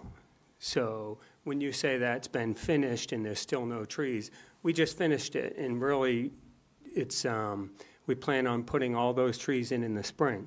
And as of right now, there's a sidewalk on one side, and that's what was required at the time. And we intend to put all those trees on one side. There's no specific requirement, but that's our intention. We're getting feedback from you that you'd like to see them on both sides. It's not required, and we have a lot of areas where there's underground infrastructure that you can't have trees near, so we spent a lot of time placing these trees, getting them on both sides, but as you can see, there's more houses on one side than the other. So there's different areas that we can put more trees than others. But we do intend to do Brookstone, put the trees in. That's been something that's come up a handful of times. We intend to turn the road over in April to offer it up to the town. We've been in conversation with John Cross about that. And the street trees will be something that will be done at that time. And they are bonded, so they need to get done. Subdivision took us a little longer than we originally anticipated. That was the first subdivision we've done in Standish, and street trees, really, we had a lot of other things we were dealing with. Street trees were something we just assumed as long as we got them done by the end. I think after having the board's comments that we've heard, we'll probably try to put them in every time we do each house this time. So we can talk to the designer and Dustin, and if that's possible, there's no reason we wouldn't do it. So that might be something we might be able to specify in the next meeting for approvals. But, That'd be great. yeah, I just kind of want to tell you, we know it took some time, but again, it was pretty vague too, what was being required at the time. So other priorities crept up and we met those, but these will get done. Do you have any other questions or anything that? And as far as those multi-family buildings, the design we gave you is really almost exactly what we want to do. There may need to be slight changes because just how they're going to fit in these areas, but the representation of them, I mean, we expect they're going to look almost identical. So, and lastly, one of the things that you mentioned, Carolyn, was the 5 homes that we are showing you as representative. They do vary in widths. Some of them are 26 feet, some of them are 30 feet maximum, and some of them are a little bit in between. So they will fit different on each lot. Some will have a little bit bigger porches, some less. We do hope to do some single-door garages, which would leave more frontage for the house. And so these, you'll probably see every house that we've showed you in this subdivision, and then more like it. We just don't want to limit ourselves to saying you won't see anything different than these, because there's a whole bunch of plans that we think would look nice. We just wanted to give you a good representation of that. I liked what they looked like. Okay. Yeah. I just didn't know if they were larger than what would fit on these, because all of these are the same. Right. I believe all of those plans will fit in those each 30-foot space that almost all of those are designed with. Some of them, if you look, have a little bit bigger spaces, like if they're on the end, or if there's green space in between them, there can be a little bit more of an opportunity to put the wider ones, and then if you put a narrow one in between them, it creates the type of spacing we're going to be trying to get with some of these. But I believe all of those will fit, and all of those we intend to do, but maybe more too. Thank you. It's just hard because once this gets started, there's going to be a lot of home buyers that might want things slightly different. We're definitely going to try to keep what we're showing you as the representation for the whole neighborhood, but real specific details are a little difficult. Right, no, I understand that. I think that I'm making notes of things to talk to them about for their next time they're here in front of them. I think one of the things we should go over is the sort of the limited common element area elements, so that more than just the building footprints that are shown on these plans, but the area of land that goes with each condo unit to help us understand what that space looks like outside of the strict building footprints.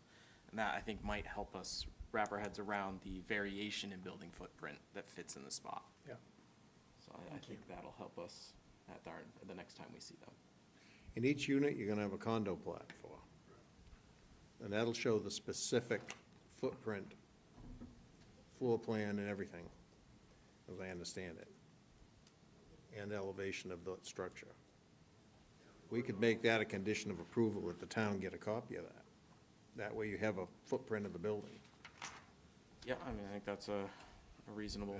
It's gonna happen anyways. I mean, those are all gonna be recorded in the registry, so before we can even really, before you can close on the sale of a condo, you have to have a recorded plan which locates the footprint of that building inside of the little box that'll be its own limited common element. And it'll identify the height of the building, the footprint with the dimension of every wall all the way around it. So we're gonna do that for every single building in here. And the intent is we'll most likely do them in kind of little blocks, just so that we don't have 155 additional drawings to record. We may do 6 at a time or something like that. We'll look at, maybe 6 units and say, okay, that's the time that we would actually choose which building would go in each of those areas. And then we would plot the location of the building footprint inside, like actually on the plan, and we would record a separate drawing which identifies that building. So then people know what they're buying, because they're gonna own the inside and the outside of those buildings. And we typically don't get those. Right. But we could make. Yeah, it and on the multifamily building, I mean, we have drawings. We have your typical architectural drawings of that building that I could have included. I guess it was a preference thing for me. I mean, I look at building plans all the time, and I can kind of, when I see a building plan that's drawn by, I can kind of get a good sense of what it looks like, but somebody shows me a picture, and I can see it in context with the buildings around it, and the parking lot, and the trees. I thought it was better than an architectural elevation drawing, but I can give you that. We have those. So when I'm looking at this, I'm trying to get my orientation of what view is this on this?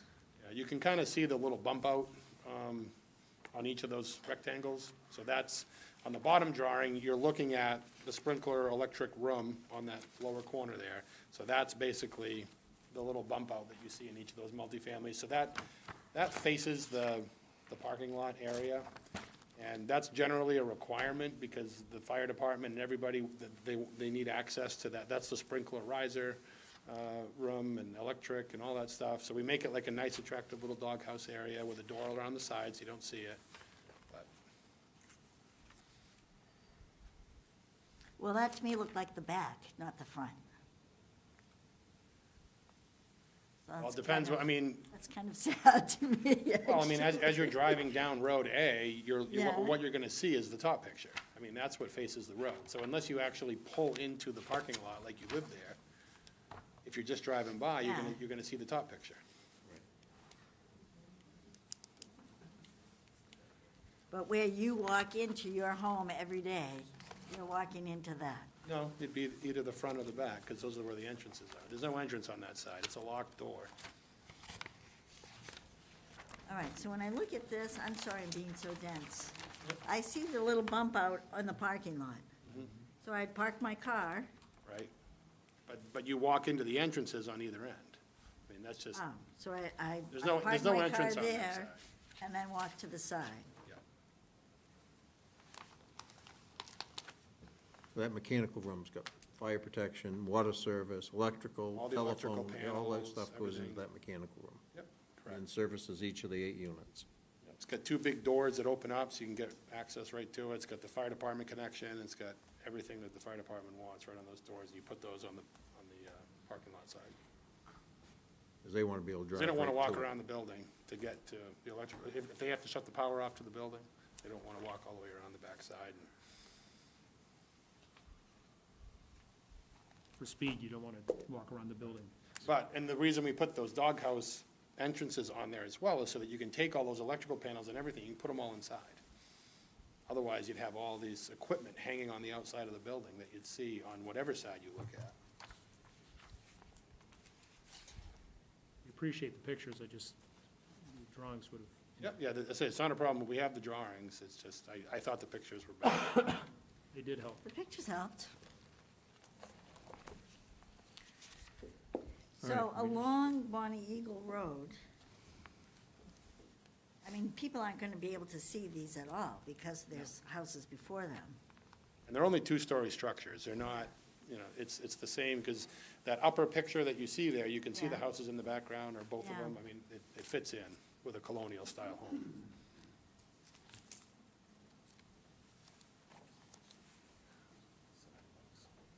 We just go down through this checklist quickly? I don't, if the board would, if you doesn't mind if I try and help move this along. Sure. I think really, from what I've heard from the board and from going over the lists here, there's 3 elements, I think, of question that the board wants to consider, but everything else is pretty much a full checkoff. And those 3 elements are the architectural drawings sufficient for this stage? Is the outdoor lighting plan, I think clearly it needs revision. Is it sufficient for a preliminary? And the landscaping plan, again, needs revision. Is it sufficient for preliminary? I think those are the 3 elements that we're worried about at this time. And most of the rest are, does the site plan have a north arrow on it? Like, I don't Right. know if we really need to go through the whole list. The phasing, sorry. And I mean, phasing, we typically don't talk about till final anyway. I mean, there's a number of elements we'll need for final that we don't have at this time. But for preliminary, I think those are the 3 items that we've talked about here tonight. That, To me, it seems like all 3 of those could be made a condition of approval for preliminary. I mean, that's just my opinion. I'll Yeah. leave it to the board to discuss what they think. I would agree with that those 3 elements should be a condition That they're resolved. to be resolved at final approval, prior to final approval. I like that. And I think we're clear as far as what the expectations are from the discussion here tonight, so. Carolyn, what's your thoughts? You, I can live with that. Todd? As I said, the sidewalks on Road A are the biggest concern I have, but I have no problem moving this forward based on the conditions that Frank has set forth. Yeah, I agree. I think this is, I think the 4th presentation or 5th presentation. Ready to move this forward. I'm just looking at your conditions you already have. Yeah, and I don't know if we need to read that list. We can Sort add of. I'm those. okay with that, I'm okay with that, Scott. worded as a condition, but it's more of an FYI to you and the applicant of the other items we'll need toward final. I would like you to consider that other path from the other side. Yep, no, I definitely, I took notes of what you said, and I'll take a look and see if there's a way. A little boardwalk or something, I don't know, through the We're marsh. gonna wrap it around that pond that's out there. I mean, we're already gonna have an access road that gets all the way down to that pond, so what we're talking about is jumping over the wetland. Yeah. It's not a big Yeah, I saw That that. could be a rope swing. footbridge, right? Yeah, So it doesn't impact the wetlands. Maybe. Your call. There are ways to get across the wetlands without Yes. filling them and all that stuff, so. Shading isn't it? Are they forested wetlands, or are they emergent, they're just forested? Everything in here is just a forested wetland. So it could be just bark mulch path. Yeah.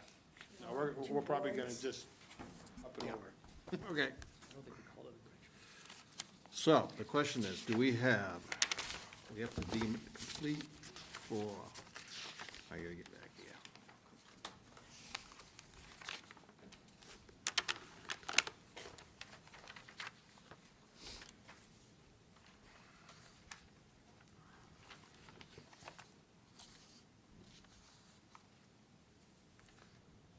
Six.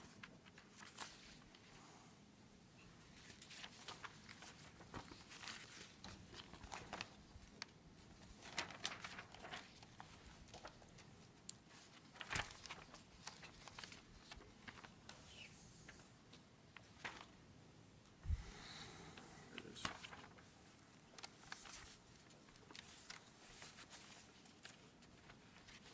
All right, so the first thing we'd have to do, if we're willing to move ahead with this, is to deem, which is on page 3, is the recommended motion, would be to deem, to find, I move to find the application submitted by DMR Roma Consultant Engineers on behalf of Five Brothers Development LLC for subdivision and site plan review of the properties at map 10 lot 98 and map 35 lot 32, complete for preliminary review.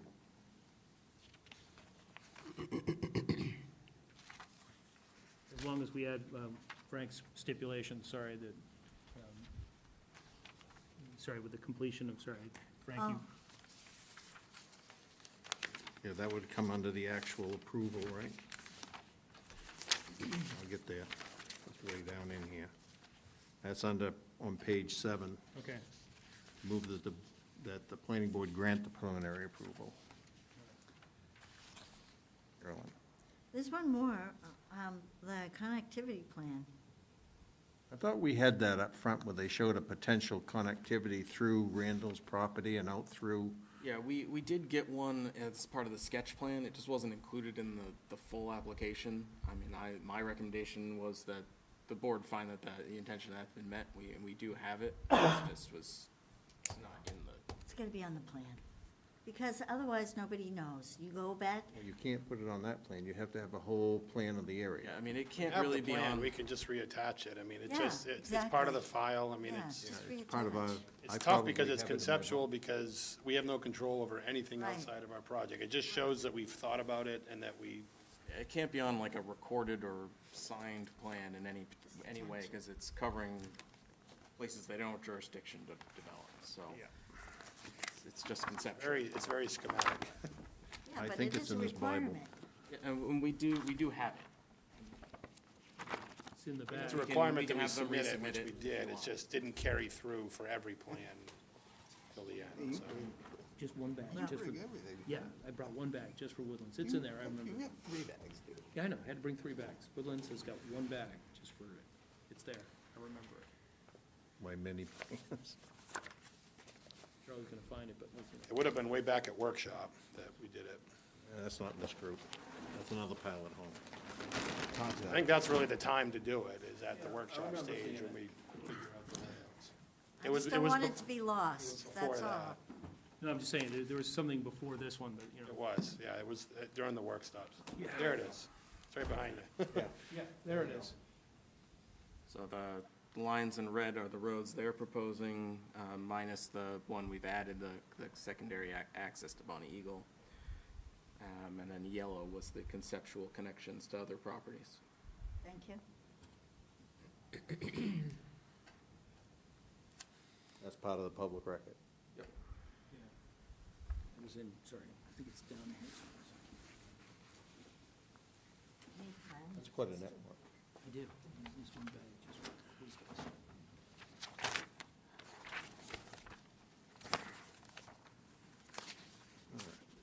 Back to page 3. Well, I'll make the motion. I'll move to find the application submitted by DM Roma Consulting Engineers on behalf of Five Brothers Development LLC for subdivision and site plan review of the properties on map 10, lot 98, and map 35, lot 32, complete for preliminary review. Second? Seconded by Andrew. Further discussion by the board.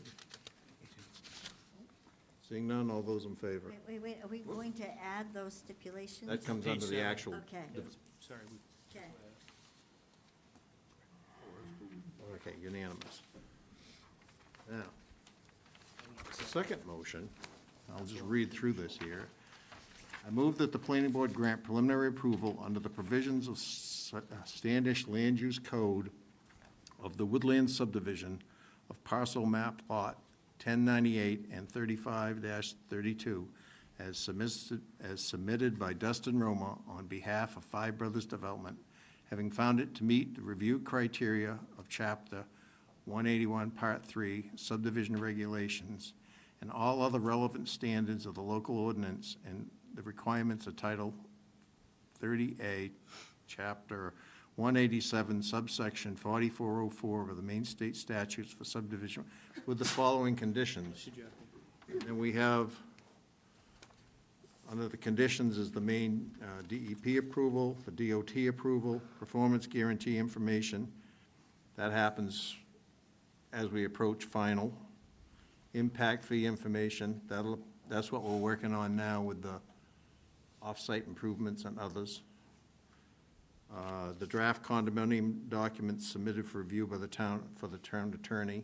We have those for them to review. Monitoring plan for septic systems over 2,000 gallons per day, and that'll be part of the homeowners or condo, it'll be incorporated in that, right? Because they'll be responsible for that. Insurance on the septic system, so that's also part of the condo documents, becomes part of it, I assume. Any other items needed to complete final review of section 181-84?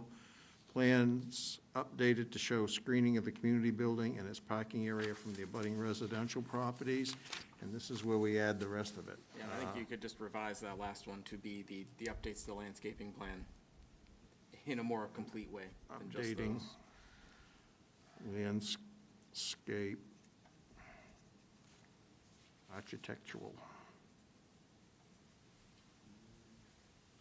So does the board want to see representative individual unit landscaping plans? I'd say if we could, well, from my perspective, we could just see one with some suggested plantings. If in fact, I thought I read in here that the homeowner was going to be in charge of planting around their own units. If they are, they could change them, so maybe with a list, the typical plantings? What's the board feel? I'd be fine with a view of typical plantings, knowing that we don't have control over that, but the owners will. But there should be some typical, this is what approximately it should look like. Because we're understanding, to Carolyn's point, it's like, we need to understand not only the footprint of how the building fits into the thing, but how it also would look to, you know, the street view, or how it, you know, sense from a look from a community viewpoint. Curb appeal. Is I that, guess my concern is only, I mean, It's just things like having people in the condo, you know, if the idea is that everything looks like that, and then have them come back to the town and say, they're supposed to do this, and just, trying to keep the town out of it. I mean, I think we can, I'll work with you, I think, a little bit, and we can try and find a Yep. sort of an example of how you're going to approach the landscaping of the individual Sure. units and go over that with the board. If that was addressed in the condo association, that would be okay. Like, everybody has to, you know, I mean, some condos have that agreement where there's kind of a set or a minimal kind of planting requirement in the association. Okay, so some sort of narrative in there that indicates. Something what like the- that. Something like We front, could- I think foundation You planting need and to, stuff like the that. applicant needs to talk a Breaks little it bit up. about how they envision building out this. Right. Because I assume that in the initial build-out, the plan is to provide some landscaping as part of that build-out. So maybe some guidelines for how that's gonna work, and then future maintenance is left up to the owner. I mean, I think there's a middle ground, it's gonna depend a lot on how you are building and then structuring this condo association. So some type of narrative and example for the board based on how you see that going, and then hopefully we can go from there. Thank you. What are the expectations on fencing? Are there gonna be fences in between? Can there be fences in between? So what- Fences in the back, dog fences, type of thing? What we've talked Around about, the we're still patios. working out the final details, but what we've talked about is allowing fences to be built at the owner's discretion and at Yeah. their cost. Yeah. But that we would not permit any fences forward of the rear of the building. So you wouldn't be able to build side yard fences in between two units in the middle, just because but if you wanted to fence in your backyard for a dog or something like that, you could. We're trying to avoid people running a fence in between two units right down to the street.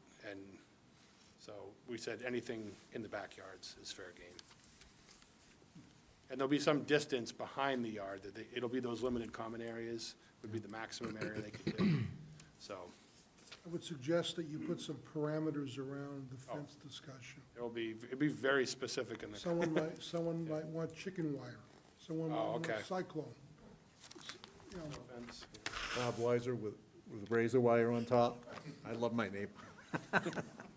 Oh, goodness. just put some parameters around it, that's all. Strike Yep. that. You couldn't hit my neighbor with a 9-iron, so yeah, there are different All right. places in town, so Things I wrote down was street tree you. plantings at the end, to look at. hence where the bus drops kids off at the end of 35, lets them walk. Crosswalks on Road A at the intersection where the sidewalks are, and other major intersections. We can get from one sidewalk to the other. I mean, all crossings should have something, you know, on them.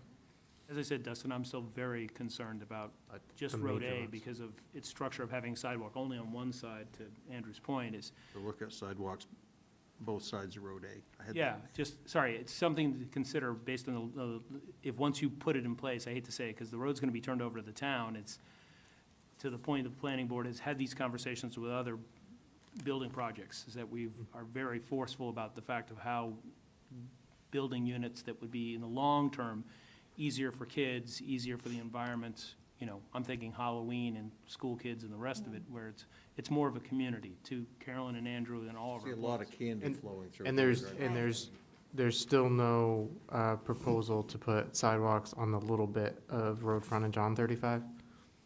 As I said. No, we have sidewalks there. Sidewalks on Sidewalks are 35, on but they just, 35. unfortunately, Andrew, they've There got are, sidewalk on okay. one side, but not the other one where the multi-unit housing is, so it creates a little bit of a concern for me. I didn't see that on the You're down on 35. 35 itself, right? Yeah, they On have, 35 itself. Yeah. Yeah, There's we- sidewalk there now. Yeah, we are putting sidewalks and curbing on our owned frontage along 35. Yeah, how many feet is that? 300? 300, Ish. Couple hundred-ish, yeah. yeah. 200-ish. It'll connect to something someday. And then, Julie? I mean, one thing we can do, I know we're in the middle of a motion here, but Yeah, I know, It's okay. sorry. you know, buildings A and C on the multifamily buildings, I mean, what we've done is the sidewalks that lead up into those front entrances are basically back off the road. What we could do is, you know, run those sidewalks closer to the roadway so that it functions more like a at-road sidewalk. It's just a matter of whether those are out in the right-of-way or right up against the Yeah, buildings. I follow you. So we can just move those, and then we'll have more sidewalks along the road. We had just kept them back so that we could, almost like creating a big wide esplanade on that, through that section, where we felt like that would be most of the traffic would be from those multifamily buildings, potentially going across the street. We just have like a big wide esplanade there instead of right up against the road. As I said, Dustin, it's just the load out to our points is, Road A going to have the greatest traffic bearing, meaning most car traffic. When you start to get to roads B and D, it's a little less of a, of a travel thing, but everyone from B and D is going to have to come, for the most part, let's say, through Road A. Not, these sidewalks, and to Andrew's point about the crosswalk is, that's a very big kind of, with the community building, et cetera, the pickleball courts, the playground. I can see parents wanting to take their kids and families to those common areas, and then, wait a second, how are they gonna get there? If they're on one side of the road, they've got a sidewalk, on the other side of the road, they don't. And then, of course, B and D's sidewalks are on the one side of it, and there's no, meaning on Road D, there's no sidewalk down that side of Road A, so, that was why, sorry, but that's not in the motion, sorry. And Charlie, we also discussed that we really need to flush out the phase definitions. Yeah, What's I in didn't each have that. phase? Yeah. All Finalized. the elements we have talked about, lighting, landscaping, then what have you, that it's very clear what's in phase one, what's in phase two. That'll be fleshed out in like the third bullet, the performance guarantee information, so that'll be a combination of very clear phasing together with performance guarantee numbers for each of those items. The last one I had written down, which is to look at the walkway from the multifamily unit over to Road D. Yeah, the cross-country Did one. I miss anything? Did we get the lighting? Yeah, that was the last thing I had. The lighting, did we, sorry, I just keep tracking this. No. And I think you got it all. Look at lighting for a town ordinance.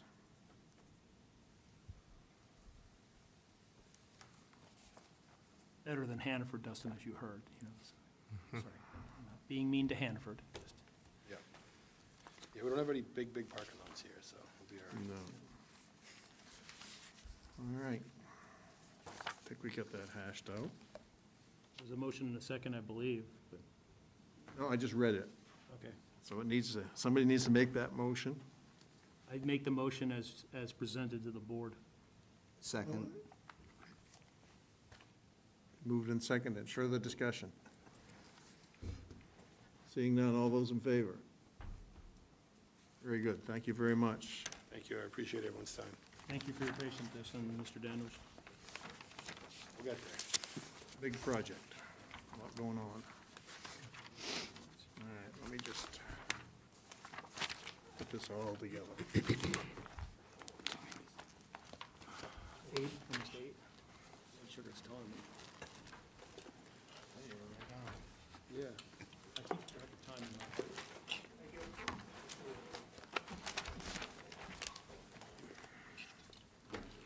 All right. Anybody need a break before we get into new business? Carolyn, need a break? No. Okay, We're doing okay down here. moving right Jackie along. fed us with candy. Thank you, Jackie, for providing us treats. Joseph Albert, doing business as,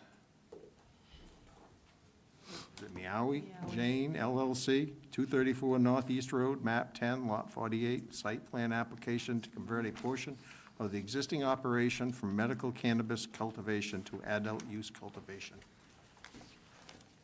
So, somebody gonna, number 2. Good evening. My name's Jill Cohen. I'm a partner at Verrill in our Portland office. I represent Meowie Jane and Joseph Albert. He is the applicant here tonight. He and his wife Noelle own Meowie Jane. They have a adult use cannabis retail store in Portland. They cultivate for the medical program here in Standish, where they've been doing business since 2016. We're in front of you tonight with a site plan review application seeking to convert part of his existing cultivation operation from medical to adult use. As you will see, the initial plan is to transition 1,000 square feet of canopy to be flowering canopy for adult use. That would put him in a state Tier 2 cultivation license. And from the outside looking in, there would be no public-facing change. This is an internal change. He's just converting certain flower rooms so that he can co-locate medical cultivation with adult use cultivation, which is allowed under state law. So the maximum planned adult use flowering canopy will always be within a Tier 2 license and under 2,000 square feet. As you likely know, I believe Standish only allows a Tier 1 or Tier 2 cultivation license. This facility is not within 1,000 feet of the lot lines of a school, nor within 400 feet of the lot lines of a child care facility, community center, or any other sensitive use as per your ordinance. This facility is solely an indoor cultivation facility with no public access or retail sales. The facility has no history of odor complaints. The change from medical cultivation to adult use cultivation will not result in any increase in odor or odor being detectable at the premises that are not under the custody or control of the establishment as per your ordinance. We have submitted some documentation related to the odor mitigation that's currently installed, odor mitigation equipment currently installed, and some planned upgrades. There is a security system already in place in order for Joe and Noel to be compliant with state law. They will have to add some additional security equipment. I did bring tonight, as per the memo you got from Mr. Hastings, we owe you some information on security. I do have that information here tonight. I have copies for everyone if you want to see it, to show you what the future nearly full security layout will be. He's got to add some cameras and some other things to be compliant for adult use. We have requested numerous waivers as per our application, mostly because there are no changes being made.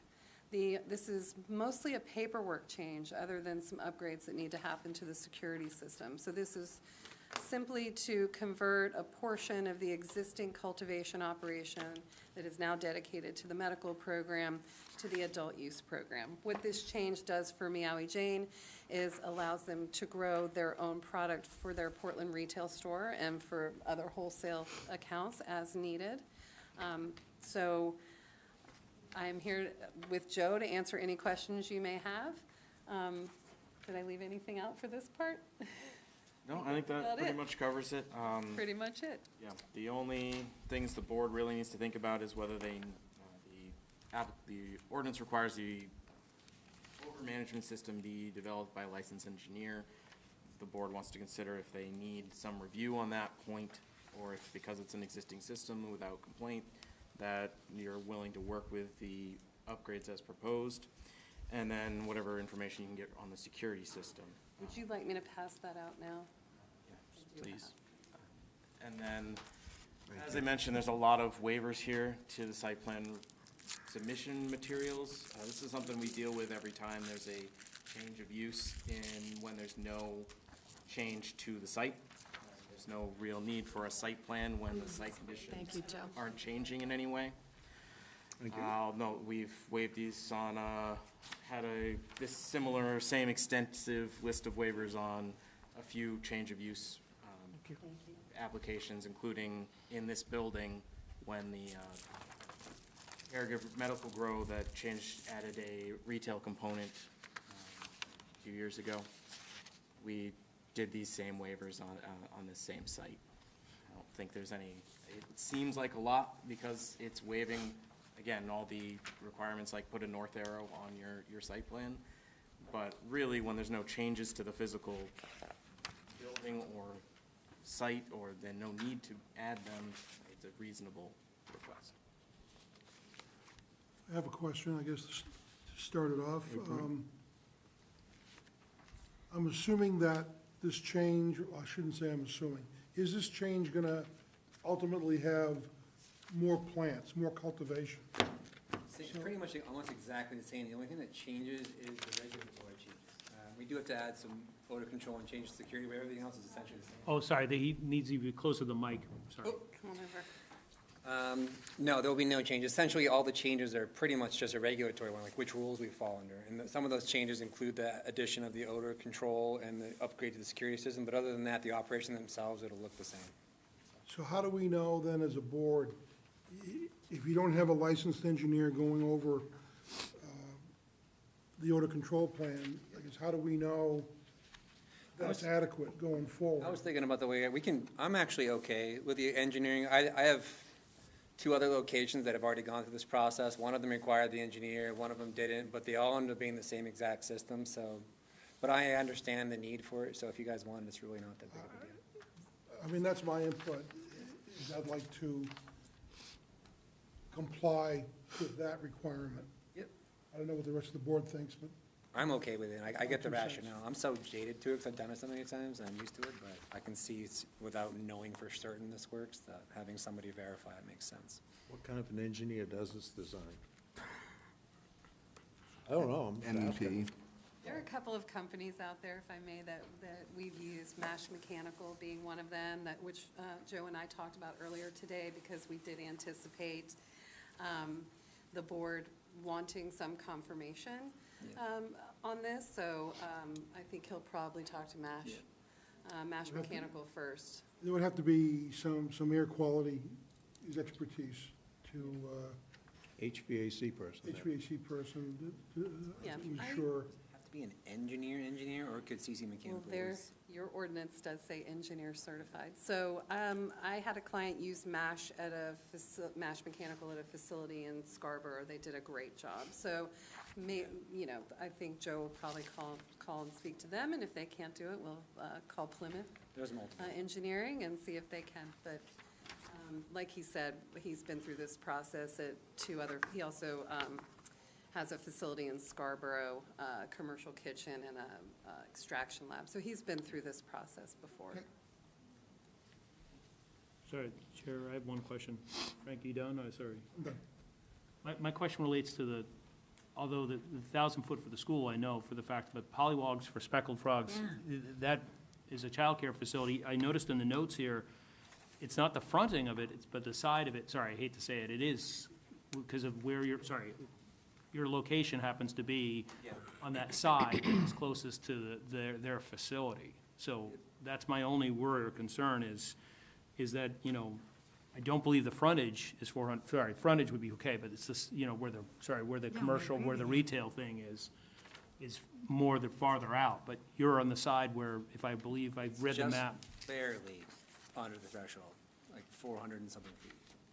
So I'm just saying we'd have to have a waiver on, I don't believe, from my review, looking up the deeds of the properties there, trying to get what the widths of those properties are, I believe they meet that requirement. That they are about Is like it to the 405, property 410. line? So the way our ordinance works in this case is Yeah. if there's a multi-tenant building, Yep. and you're going on their end, you're measuring from the face of the building, The face of the building. but then on the school's end, you're going to the property line. And like I say, I've tried to, short of getting a surveyor out there to shoot an actual line, I believe they meet this requirement. So the old lagoon lot is 287 feet wide. Yeah, so that one's 287, then you got the setback for the building. If I had a magnifying glass, I might be able to read it, it's on here. sorry, there's an outbuilding on that parking lot, but I'm sorry, it's a really weird Yeah. layout. I just think that it's something that should be provided to us as part of this application. I don't think we should be trying to figure it out. I think that's something that's your job to provide. We did measure. We didn't get, like you said, we didn't hire a person to go out and do it hard.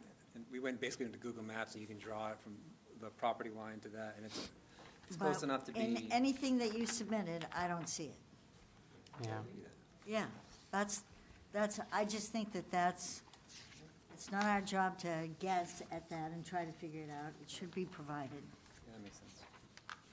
It's just because of the location, sorry, you're just happening to be on the wrong side, the side of the building that is closest to that childcare facility. mean, I just did it on my phone, and it's not coming close to that 400. It's greater. yeah, on the phone is one thing. Greater or I less think than? it should be provided. I'm getting 540 feet if you go building to building. It's just And hard for us to then- eyeball. Yeah, I did. There's not gonna be a difference if you even go to the property, like it's just Tape not. measure, go out. Who owns the lagoon lot now? It's an interesting My- question. My other question was gonna be, where the proposed soccer fields I know, I was were wondering gonna be that for Bonnie Eagle Soccer Club. But again, I don't know where you even measure from, and the soccer fields don't exist today, so it's all, yeah. Oh, is that gonna be town property, Completely. school property? We don't have a design in front of us, so No. it's that wooded piece. If anything, that's gonna be further away than the daycare facility, so. Yeah. I did have another question. I couldn't quite understand this. So if I'm understanding this correctly, the tier 2 is for the cultivation process. Tier 2 specifically, they measure it based on flowering canopy. Well, I looked it up. So a Tier 2 license goes from 2,000 square feet to 7,000 square feet. And it's the largest category your ordinance allows. Right, so when I looked it up, it said that it included like not just the flowering canopy, but it was the processing. I'm sorry, that's not correct. Even, I mean, I got it online in the state statute. No. That's not correct? Tier 2 only refers to cultivation canopy. You may be thinking of a Tier 1 versus Tier 2 extraction lab. Remember when they used to categorize them that way? Oh, wow. And they did. They do under the medical program, not under the adult use program. I believe it still exists on the books, a Tier 1 versus Tier 2 extraction lab, and what that specifically refers to is the amount of biomass, meaning cannabis flower that you are allowed to hold on site in preparation to have it processed. Does that still exist? I'm not don't sure think it it still does. exists. I'll just tell you what I looked up. That the MRS Section 102, I looked up number 24, which was cultivation, because this Is that was in Title 22 or Title 28? 28, 28B. 28B, Yeah, and so 102, 24 said cultivation, planting, propagation, growing, harvesting, drying, curing. 25 said that cultivation facility license to purchase plants and seeds to cultivate, which that was the definition up above, prepare, package, adult use. So then when I looked at this, I saw the cannabis. I'm trying to figure out the numbers on these rooms. It said cannabis flower use, 500 square feet. Here was 500 square feet. But then we also had the big veg room that was 932 square feet, but that was both areas. Tiers 1 through 4 only refers to flowering canopy under the Title 28B. There are 4 sizes of license, and the only thing included under that measurement is flowering canopy. Other areas are allowed, as what you read in the definition of what a cultivation licensee is authorized to do. So the vegetation space, so that's baby plants that haven't flowered yet. Propagation is your genetics, your really baby plants, your processing. Those things aren't counted under your Tier 1, Tier 2, Tier 3, Tier 4 measurement. It is only flowering canopy. So a Tier 2 licensee can engage in all of those other things and have these other spaces in their facility, but that's not what their tier class is measured. So like a Tier 1 license caps out at 500 square feet.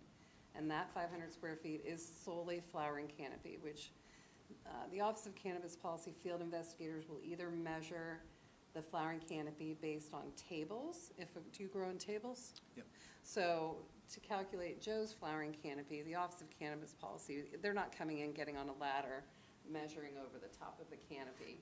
They're taking the measurement of the tables that hold the plants, adding those up, and as long as they're within a Tier 2 class, he's Tier 2. So, for example, right now, he's operating under a caregiver license. His max canopy for medical caregivers, 500 square feet. Per caregiver. So when the office, and he has a couple of caregivers in there. So when the Office of Cannabis Policy does an inspection on him today, like I said, they're not getting up on a ladder, running a measuring tape over the treetops. They really are just taking the footprint of those tables.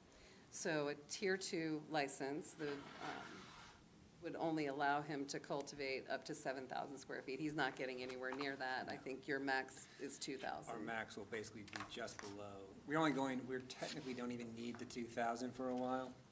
But at max, over time, if we switch completely over adult use, would get up to 2,000, which is just the threshold for Tier 2. So we're just gonna skip ahead and get to Tier 2, and eventually, if we get there. Yeah, it's the minimum that puts you in a Tier 2 license class. That starts at 2,000 square feet. And that's the only, Standish doesn't allow a Tier 3 or Tier 4. No, I was just trying to understand what I was looking at. Because everything I looked up did not describe things as you are describing them right now. Well, So if- I must have been looking under the wrong titles, I don't You are know. looking under definitions, and if you were to look in, I believe, Chapter 20 are the rules for licensure, under 18,691, which are the regulatory rules. You would see, and it's in statute as well, under 28B, I just don't know that section off the top of my head. But you would see these square footages under Tier 1, 2, 3, and 4. So like a Tier 4 goes up to 20,000 square feet. A Tier 3 is between 7 and 20. So I know the definitions you're looking at that talks about all the things a cultivation licensee is authorized to do, but all of those things are not counted in the flowering canopy that supports each tier.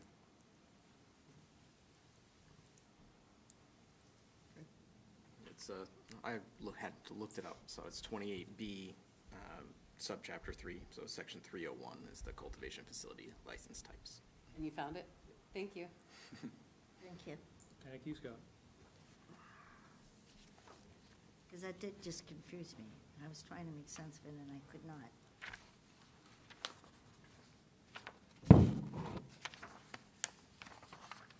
All right.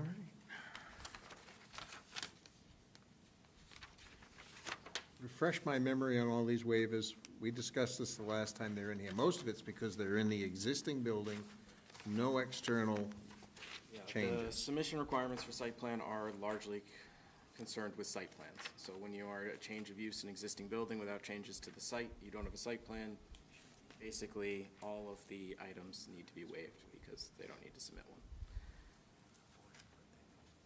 Oh. No, it's not a state thing. It's their thing. Yeah. No, I almost brought that up, but it's pretty much grandfathered. So there's some draft motions on page 2 to waive submission requirement 18171.1A through G and M, and then motion to find it complete on the remaining.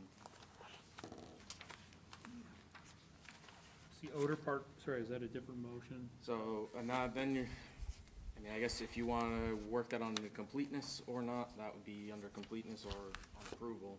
It's up to the board how they want to handle that. I think we have enough information certainly to find a complete review. And then if you, then when you get to approval, you discuss what you want to see from them on that and when you want to see it. It sounds like they're willing to have the engineer sign off on it, and then the question is just, do you need to see that, or are you fine with staff accepting that signature?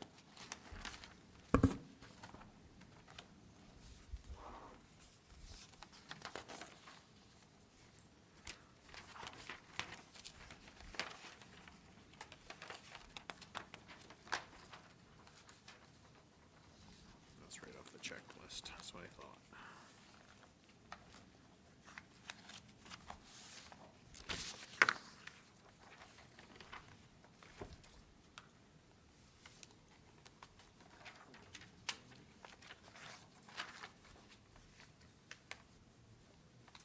do have a question. Carolyn? Just about, it said no retail sales.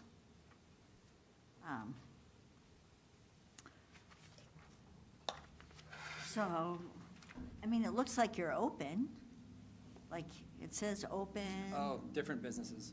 That's a medical, it's under you guys' dispensary ordinance, different company. Yeah, so that's not you, No, that's Mark Goodwin, Lakewood Cannabis, something like that. okay.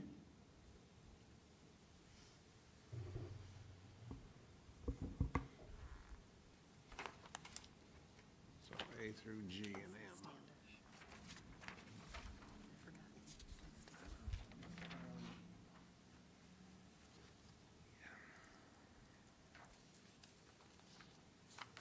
To me, if they have an engineer submit plans, then I'm okay with staff looking at that, as long as they have it. I Talking about a site plan? No, the odor control plan. Oh. She's talking about the, Odor control you know, plan, the, yeah. I would agree with that.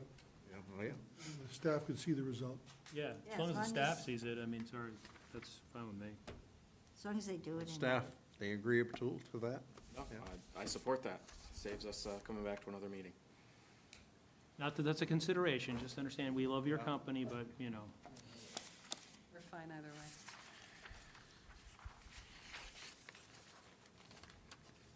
I mean, personally, I guess A through G and M are all relative to if we're looking at a brand-new building going on a raw lot. This is all built out, the parking's all built. We're not making any changes to the outside of the building, I don't believe, based on what I saw. But Even the, I don't know if makes this is relevant, sense. but even the Polywog place, we know them pretty well. We've been there for 8 years, and this, by going into adult use and having the additional odor control, if anything, it'll help. Any proximity being too close to them, but so far, it's been a really good relationship with them in general, so. just trying to head off odor complaints, meaning if you've got the engineer, then we don't have to have that Yeah. conversation. That's the downside of all this, is that we'll get the odor control, it'll be great, but there's so many other cultivations there that for a while, there won't be a noticeable impact. But when they all slowly go out of business or change to adult use, then you'll eventually have it solved. At least your conscience will be clear. Yeah, Exactly.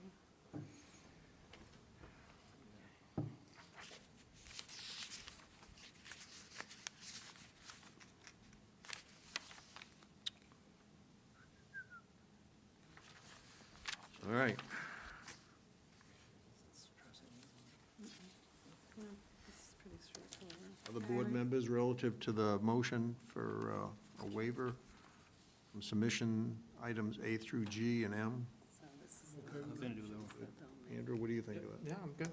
So now we're gonna have a couple of added Yeah, makes sense. conditions. Done? And it has nothing to do with the odor control, which will come in the next one. Right. Yeah, so. Right. All right. I move to waive the submission requirements of subsection 181-71.1A through G and M. I second it. Been moved and seconded. For the board discussion. Seeing none, all those in favor? just Whoops, one. Carolyn? The only thing that I would like, and this can even be a tape measure through the woods, is I just think they should. Condition Right, on okay, the final approval? yeah, I'm with you. I agree with okay, you. thank you. Fine. I'll add that right now before I don't forget I it. think they'll need more than a tape measure because it's pretty long. Be a long tape. Sorry. I have to Whatever get 3 it tape is, measures. Get a team out there. one of those wheels that you roll through, right? Yes, the So number 6. Not that we're being disrespectful of Andrew's Google, or just, you know, Verify the distance Is there a recommended method? yeah. between We can either do it on their GIS maps or get it. That's There. something I think facility should be engineered before you come. and, It was done right. is that a daycare? It's a 190 Northeast Especially Road, when we're poly, waiting, you know, everything's that's in there. Barn door or yeah. It's, Is the applicant, do you want to base of the building. just have the applicant verify that? So, Yeah, they sign off on it. It's the face. I mean, right now, you're talking approval. Can we clear the motion? Yeah, clear the I know, motion. I just had to write this down before I forgot it. Okay.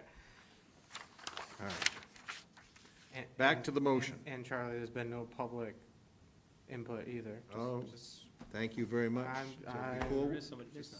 opening Before we it. do this, is there anybody from the public that would like to Yes, there speak is. on this tonight? No. Sorry, guys. Okay, so we're good. Box checked. There you go. All right, motion on the floor. Any further discussion? Seeing none, all those in favor? Very good, thank you. You all set on the motion? All right.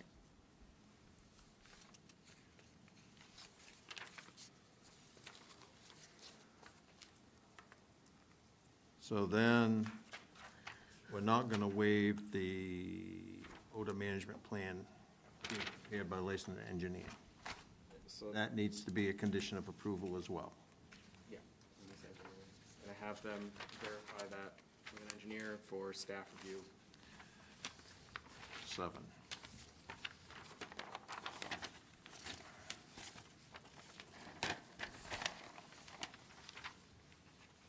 Applicant to have a licensed engineer verify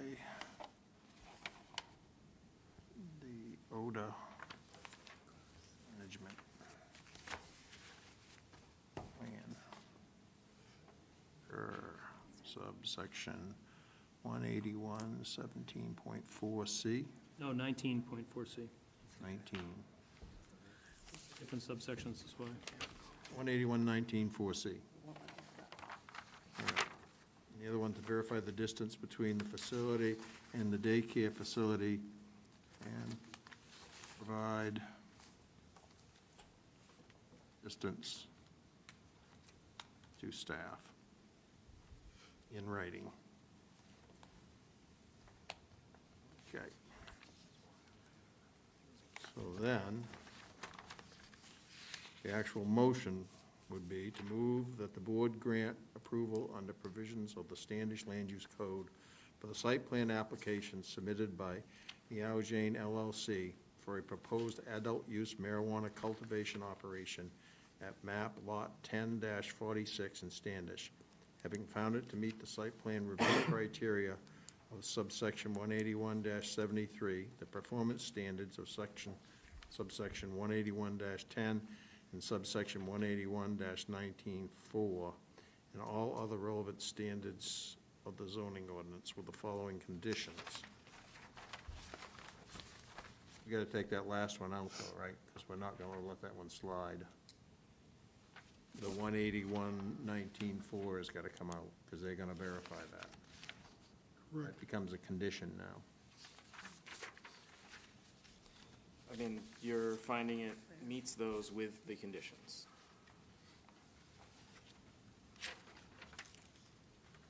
Yeah, okay. So we don't have to strike it. Right, right. Becomes a condition, all right. So the two conditions I have added is to verify the distance between their facility and the daycare facility and provide the distance to staff in writing. And 7, the applicant is to have a licensed engineer verify the odor management plan per subsection 181-19-4C. Carolyn? Just clarification, when they're measuring to the daycare facility, are they measuring to the edge of the playground or the building? Measuring from Property the line. face of their building to the property To line. the Property property line. line? Property line. Okay, okay. Even Base of further. building to property Yeah. line. Okay, thank you for that clarification.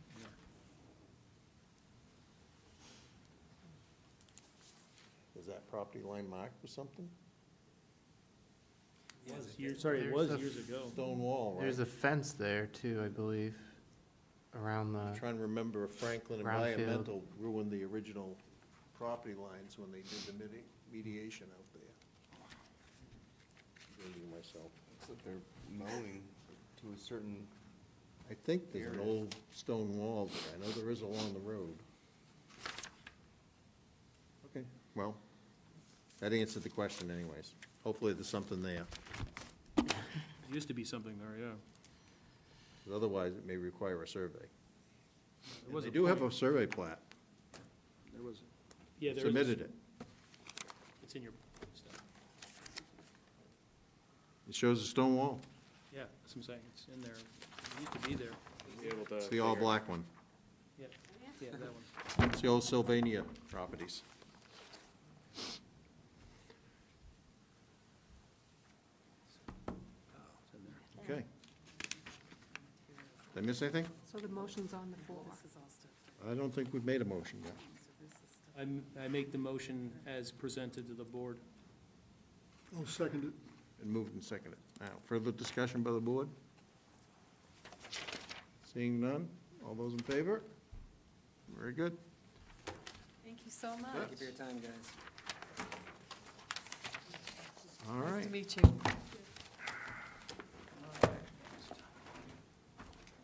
Confidential, I like that. Yeah. We should have that on all guys of our ready? packages. Sorry, gentlemen, Come on up. being patient. Chris isn't gonna make the presentation? You're probably better off just me up here. Wow. Okay. So this is Wood Excavation, 249 Middle Road, map 9, lot 24, site plan application to increase the number of acres that, I guess that is needed, that need reclamation at one time. I'll get it out eventually. It's all yours. Good evening. Greg McPherson, Woods Excavating, put this application together for you guys. So essentially what we're trying to do here is amend our conditional use permit. Up to this date, to give you a little background, I talked to the code enforcement officer in this past year to try to work through this through the code enforcement officer. He felt that at that time, he was only comfortable to giving us an additional 5 acres. And he said if we want to move forward, we'd have to come in front of the board, as we are today. So essentially, we're just trying to increase the amount of area that we can have open that is not reclaimed. We're not changing our reclamation plan, we're not changing any site plan. So nothing is gonna change on site, just how long between we open up something to when it's final vegetated, so. Pretty basic, I mean, that's basically the quick 10-second rundown. Any questions? Why is this necessary? Yeah, so if you look at our layout of our pit, I'd like to, but nothing was included in my packet. so I can actually, I printed out some Google Earth sheets I can pass out for you. There was a site plan attached to the application, but.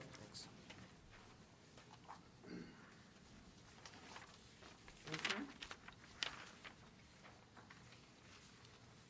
you.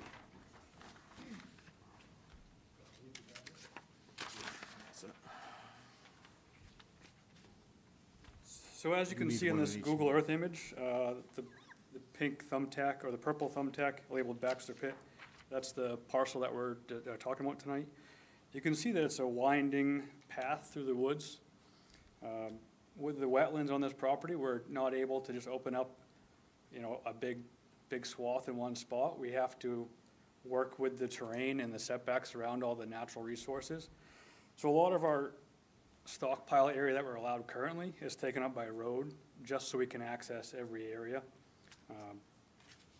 So it really limits So how much. road counts as stockpile?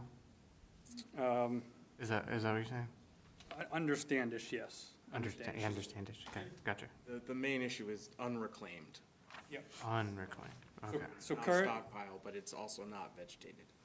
so currently, we're allowed to have 10 acres of working pit, and that follows our DEP permit.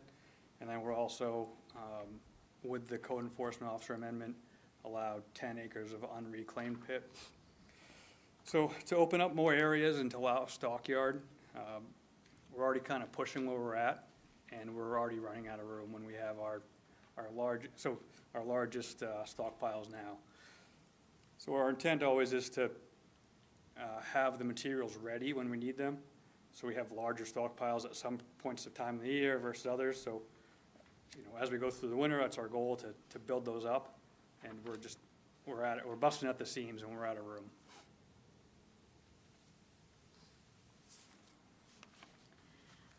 So a question for you.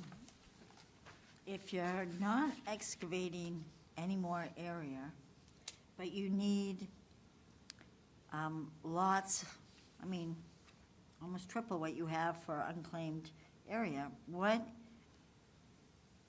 where's all this extra material coming from? So it's not that we're not excavating more area, we're just not excavating any more area that's already permitted. So we haven't opened up the entire pit currently. The limitation on the stockyard isn't allowing us to open up the more area without reclaiming other areas.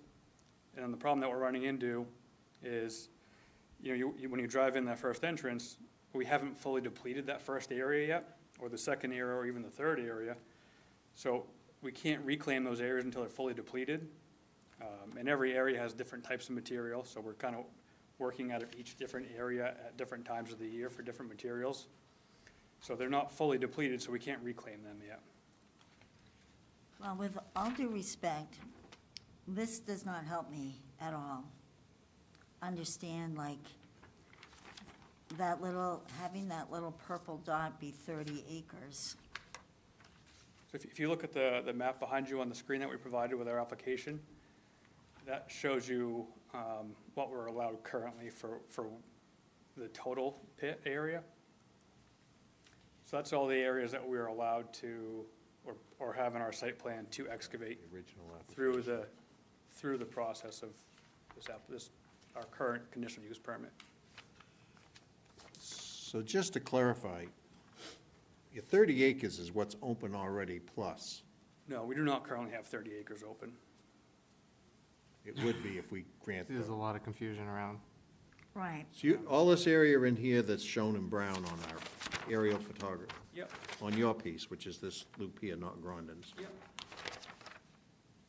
What the other You one? turn in, you've got some initial stockpiles, and there's, what, sand or gravel there, I can't remember what there is there, but, Right now, there's nothing because we just depleted it, but yeah, that's typically a stockpile area, and that area isn't fully depleted yet either.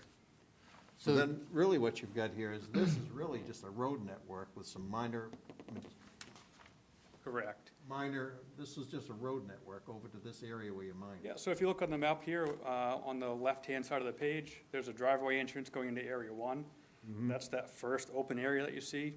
Then it meanders through Area 2, up above the wetland, between the wetland and the property line. And then the next bigger area is Area, up around that, yeah. So the next bigger area you're seeing is Area 4.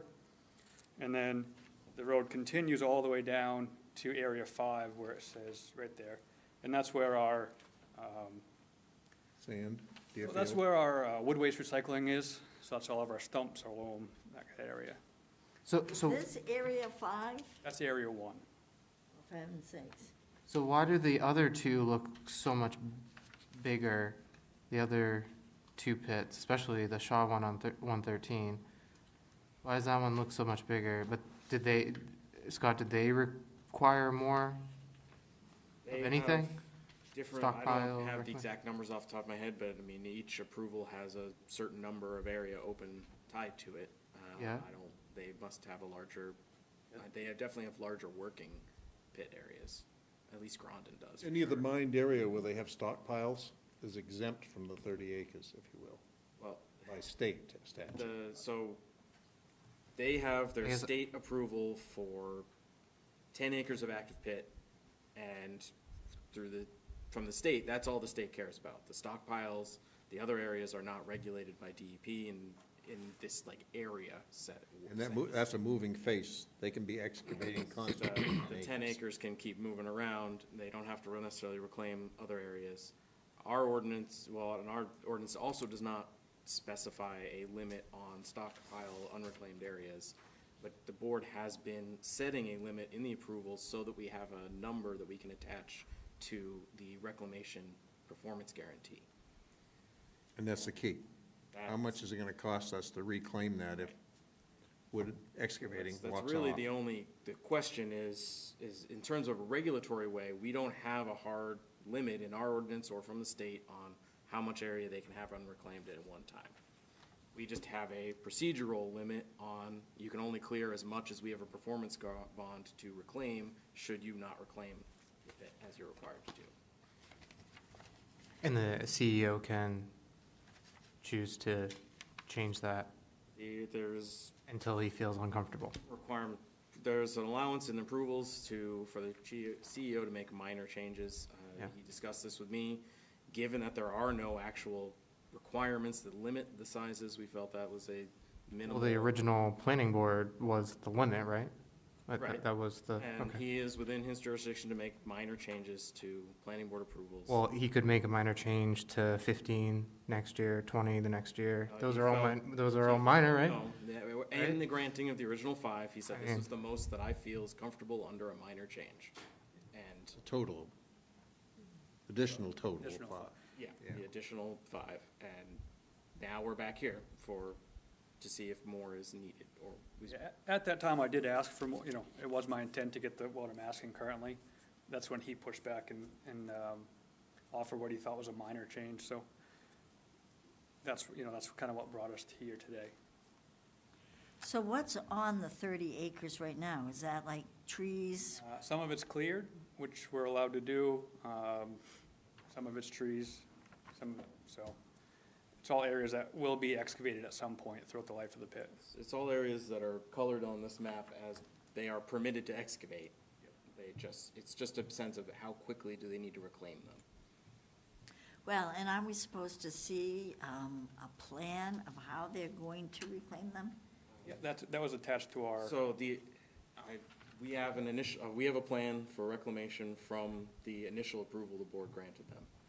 And this does not change that plan for what it looks like when it's done. That's the plan. It's the middle ground of what the timeline for when it's done is all we're really discussing here tonight. They are still planning on extracting the same amount of material from the same areas, and when they're done, it's gonna look the same as what we approved originally. It's just how it operates in the middle between starting excavation and reclaiming. Well, then, if that's the case, why do they have to,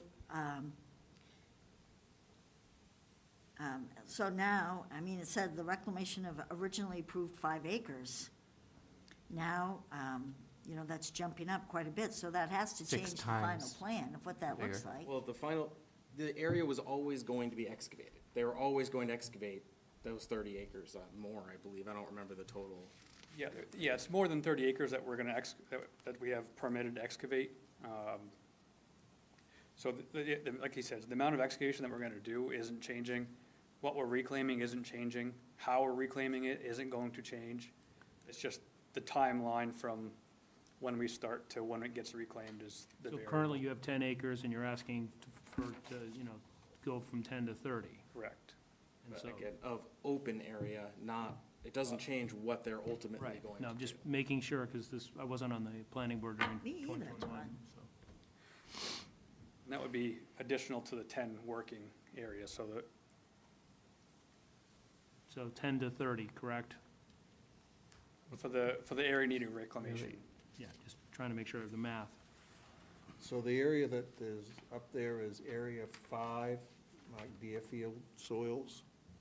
That's where your stump processing is? That's where we have a wood waste recycling permit, yes. And that's a separate permit through the state, right? Yeah, we have that through DEP. I believe that's on one of the plans. And that's what's shown on here cleared, you kind of see the, I have this plan up because it's the only one that shows the full sheet, but like the reclamation plans this is the final grading of the site. And it has to be vegetated to meet the notes of the plan on another sheet. So that's area. Every area has a similar plan of how it's gonna look when we're all done. So that again, like this plan is already approved, and this is what it's still gonna look like when they're done. Why do they have to cough up so much more money then? Because they're doing more of it at once. If they reclaim as they go and only 5 acres of it was unreclaimed at a time, then we only have to worry about reclaiming 5 acres. Now we have to worry about reclaiming 30 acres. Basically, if we stopped working there and left it high and dry, it's what the town has to hold to reclaim it if we don't. But, you know, we have a good track record with DEP of reclaiming our pits. We recently a few weeks ago, got approval from a pit we previously had that was reclaimed and passed with flying colors, so we have a good Where was history. that? That was in Hollis.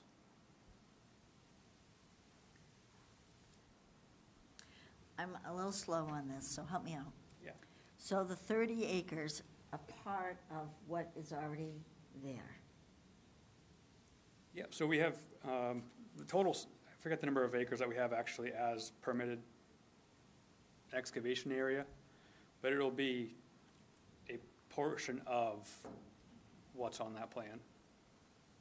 And then as we reclaim, if we get to points where we can reclaim some, that 30 acres will be revolving through the pit. It's gonna be 75 acres. Yeah, is so we have- the total area that they will eventually have excavated and reclaimed. Let me ask you a different way, because I'm sorry. No, fine. So the unvegetated stockpile area, Mhm. is that part of your excavation area or in No. addition to? It's in addition, it's in addition to. It's within the clearing area. Once they've excavated an area, before they reclaim it, they can use it to store material. So it's within these limits of areas they can dig, but it's not active pit area where they're currently digging. And that's how DEP classifies it. So if they get down to they've got 30 acres open, they get down to the bottom where the mineral extraction is done, Yeah. they've got to reclaim something in order to move that 30 acres to let it continue throughout into that 75, as I understand it. Correct. Just like our 10 acres of where we're actually working moves, the 30 acres actually moves as we reclaim. So if we reclaim 1 acre, we can have another acre unreclaimed. Or 10 acres, or, whatever it equals out to be. The reclamation fee, has that been reviewed by staff and council or whoever has to make sure that they're comfortable with that number? And the board sets that number. Given this was only approved 2 years ago, I just extrapolated from the acreage that we did at that time. I thought it was close when I ran the numbers, so. And can we tonight say, no, we want to do 20 instead of 30? Like, are we able to change And the I'd be asking number? Comfortable if you agreed. I mean, I'm never sure exactly how much you have the room to change things without the Yeah. applicant offering to change things. Gotcha. It would be a great Well, hindrance. and also I wanted to ask, is 30 might be good for now, but 2 years from now, are we looking at more, So that's why I asked Should- for 30, because it was my intent that that would be unless something drastically changes, I feel Yeah. like that's the number we need. It wasn't my intent to come up here every 2 years and ask for this. I wouldn't recommend So it. you went from 5, sorry, Scott, you went from 5 to 10 through the CEO process. So as he said at the beginning, when he came to the CEO, he came for 30. Correct. And the CEO said, well, you're gonna have to go to the planning board for that, that's gonna take some time, Correct. but I can give you 5. So it's not it looks like a multi-step process where they're coming back asking for more repeatedly. This was the ask from the beginning, and they're to be open with the board, like this has always been the plan. 30 is the ceiling, because reality here is he'd have to come back, if they don't reclaim, they can't use more than 30. Certainly, if you grant this approval, that's the maximum amount they could have open. Yeah.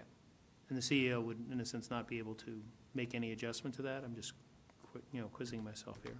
We can make that a Can condition we of make that approval. ironclad that Saying. it's only 30? Sorry. Since I think you can put a condition on this that says any changes to open area, pit area must come back to the planning board. Sorry, Yeah. because it went from 5 to 10. I thought that was on the original one, but. Well, actually I went guess 10 to not. 15, That's what I'm saying. It just, if we cap it at 30. halfway there, Yeah, sir. right? The original approval was for 10, and then the CEO expanded it by 5? Is that We right? had 10 working areas and 5 stockpile, and he expanded the 5 stockpile to 10 stockpile. Okay, so 10 and 10. They got 20 open now. They could have 20 open now. We're asking for 10 more?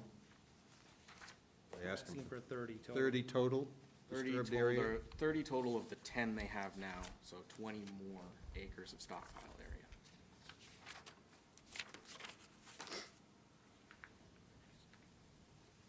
10 to 30, basically. So do we remember why we said, in no case shall the active pit area exceed a total of 10 acres? Because that's what we got the performance guarantee for. Right. I remember that And vaguely, but I don't do- know if at that time you knew fully how this pit was gonna play out, so I think that would have covered if each area was done individually. So I think it's been a learning by what's in the ground and how this pit's gonna function. Yeah, so, we can do test pits all day long and kind of expect what's in the ground, but you get in there and start working and you realize your plan's not gonna work and you have to move and adapt, and that's what we've done. Now, are these other pits gonna come, if we approve this, they're gonna come and want more? And all the other pits in town have been operating for a significant amount of time. I think they're all, as far as I know, they're all comfortable with what they have. They also have to come back every 5 years anyway to get reapproved by the board. I believe we have the most restrictive out of any other pit in town. Yeah, that's what I was kind of wondering, is like, you have these two other pits right next door, and like, Much bigger. I think there was we also d- a we don't concern know, with the we don't know performance what guarantee they're, at- we're not comparing apples to apples, because we don't have the information. I think there was also some monetary Based on- concerns with providing the performance guarantee, because the original time this came through for approval, they were gonna be improving, they did not yet have access through The Grondin's road, access. yeah, So there was a large construction cost for the improvements to Middle Road and Oak Hill Road. yes. May have changed how we approach this.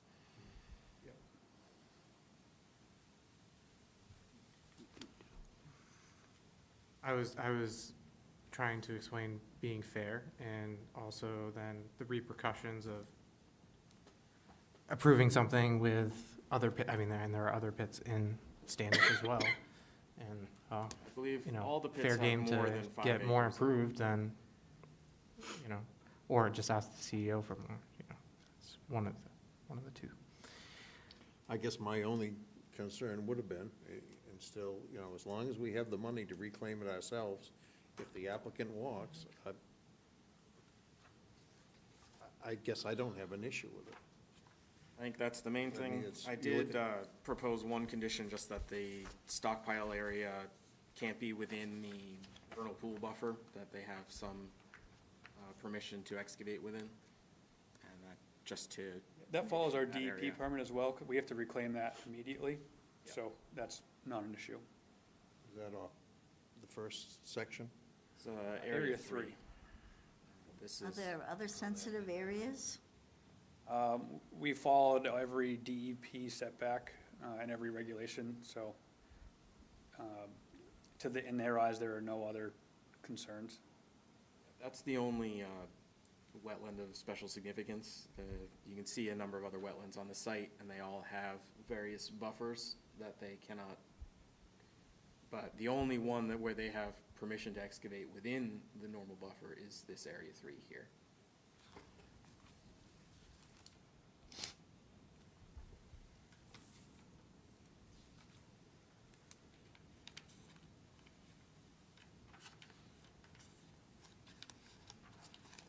I'm okay with the change, Charlie.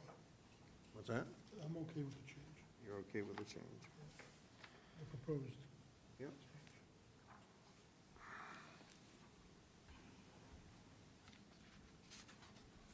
Can you describe the reclamation process and, what you're planning to do with, as you leave that pit? I'm just curious of how we came to that cost per acre to reclaim it and what it would go into, and what that process would be. Yep, so when we reclaim the pit, we have to slope the sides to I believe this one's a 2-to-1 pitch. So we have to have essentially fill to the grading plan that we have on our site plan. Then we have to loam and seed that. And then we have to have one growing season, then the DEP will come out and then inspect that to make sure there's 90% cover of vegetation after that 1 year. So as you're working the pit, are you cutting it basically vertically, or are you kind of anticipating like a reclamation, like is it at a pitch? Yeah, so we're allowed to go right to the setback vertically, Yeah. and then fill in as needed after the fact. Um, So we don't have any vertical walls at one time, if that's, I guess if that's what your concern is. Oh, I guess my concern is more just if for some reason your company went under and the town did have to reclaim this pit, it's just kind of setting this up for success. Yep. That we'd have enough funds. Do you have, are you stockpiling like loam on site? Yep. For future reclamation purposes and? Yep. Okay. An adequate supply? I mean, how do we know that it They're isn't? not allowed to remove loam from the site, so. Well, the original loam. Yeah, Yeah. so the loam that we have, that we stripped off from the site has to stay on the site. Anything we bring in process, we can Yeah. haul out. That much loam up there? Not that much.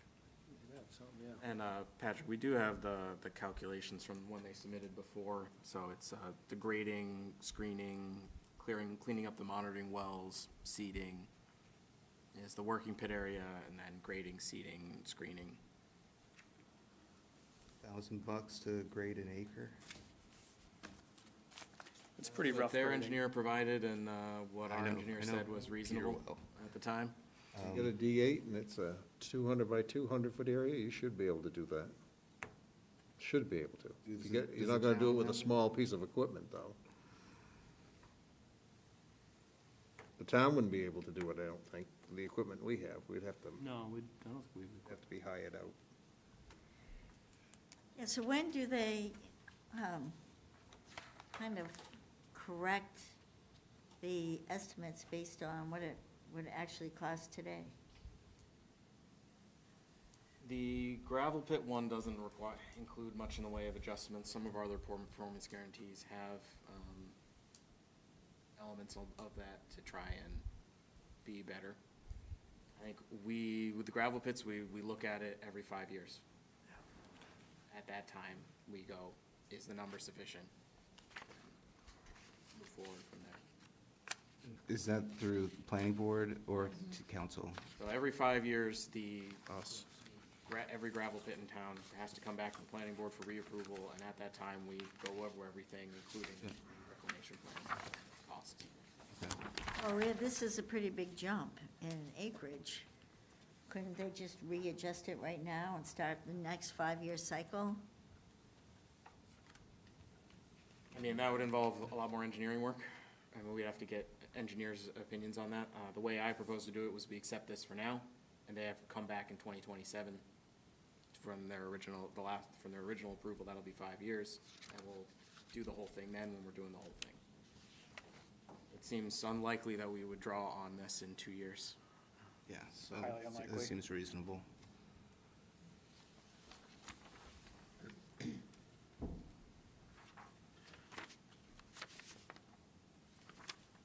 State requires the reclamation too under your permit, It if does. I'm not mistaken. DEP requires reclamation. So we'd be in hot water with DEP if we didn't do it too. Can we do this in stages? 5 years each year, additional 5 acres, excuse me? I think they're saying they're already at with the place where they need it. Yeah, so when I came to the CEO, we were already kind of there. Yeah. And at that time, he gave me the 5, we agreed to the 5 acres as a minor change. And then we waited to a slower time, and I had some more time to prepare an application for you guys. So we're already kind of, busting at the seams as it may be already. I don't, my intent would be to come back and use your valuable time to step it, I think. And this is just to process all the material on your site, not having additional material hauled in? We do recycle material on site. Well, what I'm wondering is are trucks coming in with material that you need space for? Or is it material that you're excavating from your own site? So is there a lot more traffic, a lot more dust from processing other materials, or is it all your The truck, pit generated? the truck traffic won't change, not, operations aren't gonna change. I've been on some adjoining land up there during November. What are the, Trucks come in with stumps and stuff, and they leave with gravel. what are the consequences of not getting more space? I know you're full, but what does that mean? Like, what happens? Basically, You have to turn away jobs, or you have to work faster, we can't working faster wouldn't solve the problem, right? Work slower? no. Okay, all right. Basically be at a standstill, and be, I don't even know what that would look like, honestly. So this is to provide stockpile area, Yep. not your working face. No, our working is still 10 acres. That will not change. That's governed by our DEP permit. I think that would be that would be in alignment with the other two pits in the immediate area when I look at these, because I gotta believe those are close to 30 acres. Yeah, and I wish we knew what the other ones were doing specifically and what they were approved for. Well, we just did Grondin's expansion, they're up to like 150 acres, and I don't think we've put a limit on them. Oh, really? No I limit? don't think so. Oh. You should have asked for no limit. Jeez. Don't get any ideas. Don't give them ideas. I mean, Thirty is the much performance less. guarantee would have been interesting with no limit. If you got a 175 acre pit, that's, 30 is much Be a less big than number. infinity. These pits are inspected yearly as well. The town has someone that comes in and does them. Yeah, yeah, and then they're here every 5 years, right? So, I mean, Yeah, feels like we're there's, I don't think Mark 3 Stebbins years is the away. mining coordinator anymore. What's that? I don't think Mark Stebbins is the mining coordinator anymore, is he? No, Michael Clark. Yeah, that's what I thought.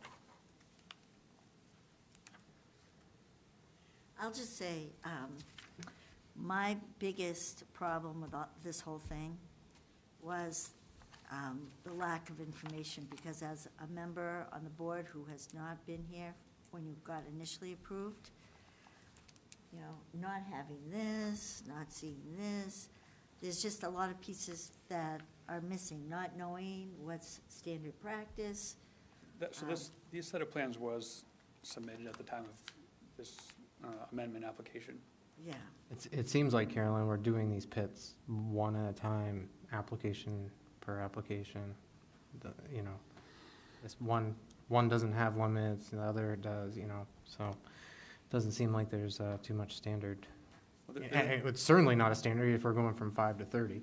there is no regulations in the ordinance that state how many acres it can be. So- Right.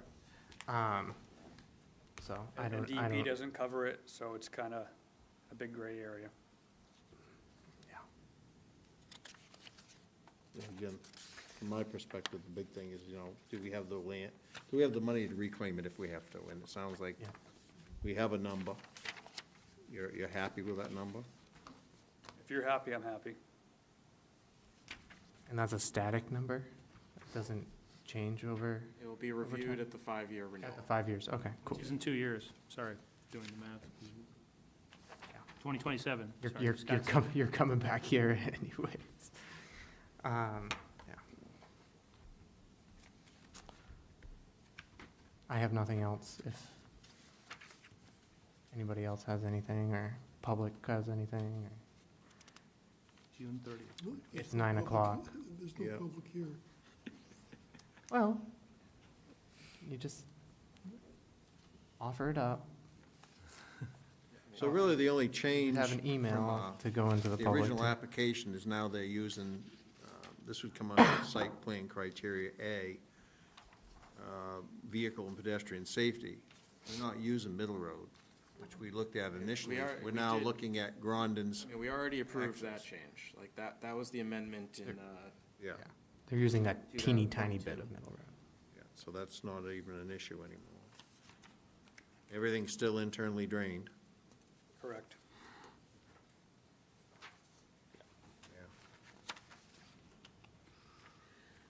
Sewage on site's got porta pots out there.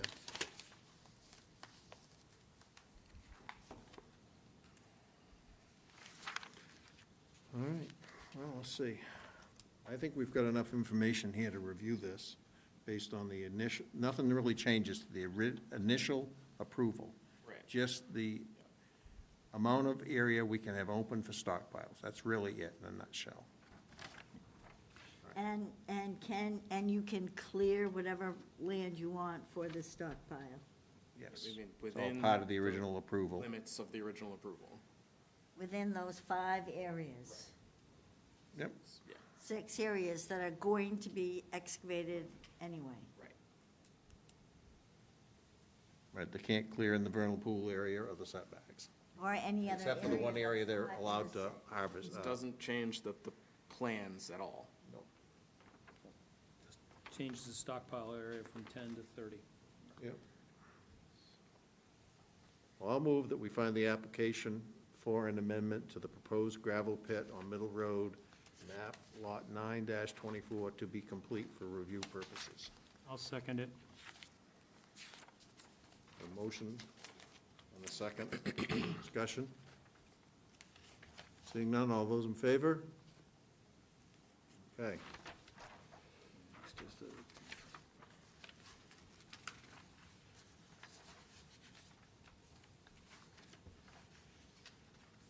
Page 2 and 3.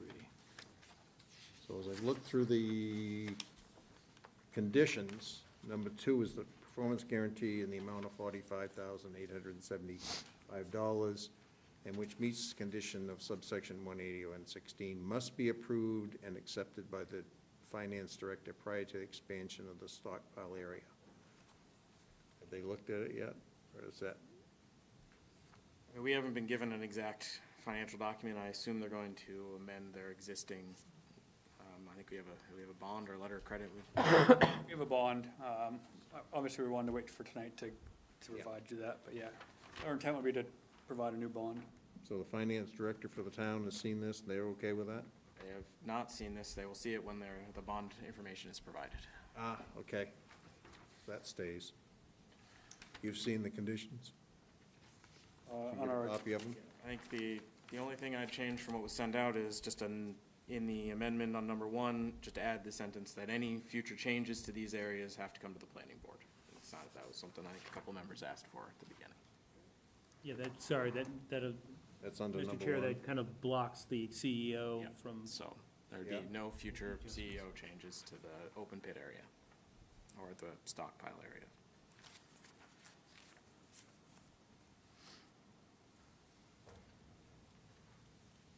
All right. And that's under number 1. Yep.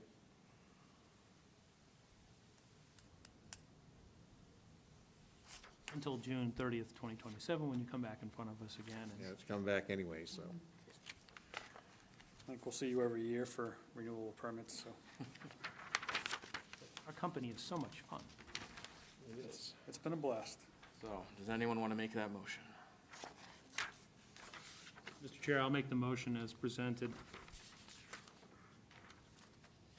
Page 2 and 3. Include the, One codicil, to Yep. condition 1. I'll second that. Further discussion by the board? Seeing none, all those in favor?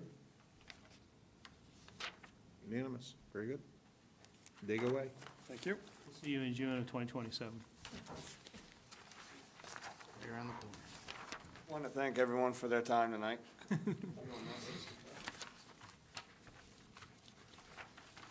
Oh, the public hearing. Yes. We have 3 items on the public hearing tonight.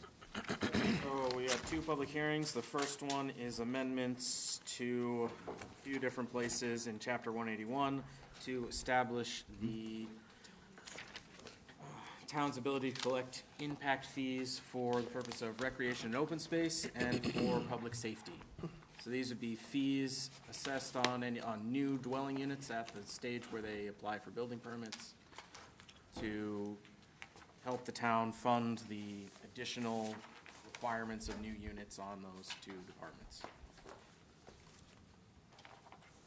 Has that been through the final town council process, or? I believe that's next month, next council meeting. This has to happen before they can have the third vote. I see, okay. They need our, By state law, the planning board has to have a public hearing on changes to the ordinances. In this town, it's mostly aimed at towns that don't have as a robust a process, or things like a town meeting town. In this town, the planning board does not really have a role in developing ordinance changes, but by state law, we're still required to be involved in this step. Anyone from the public like to speak on this? No. Okay.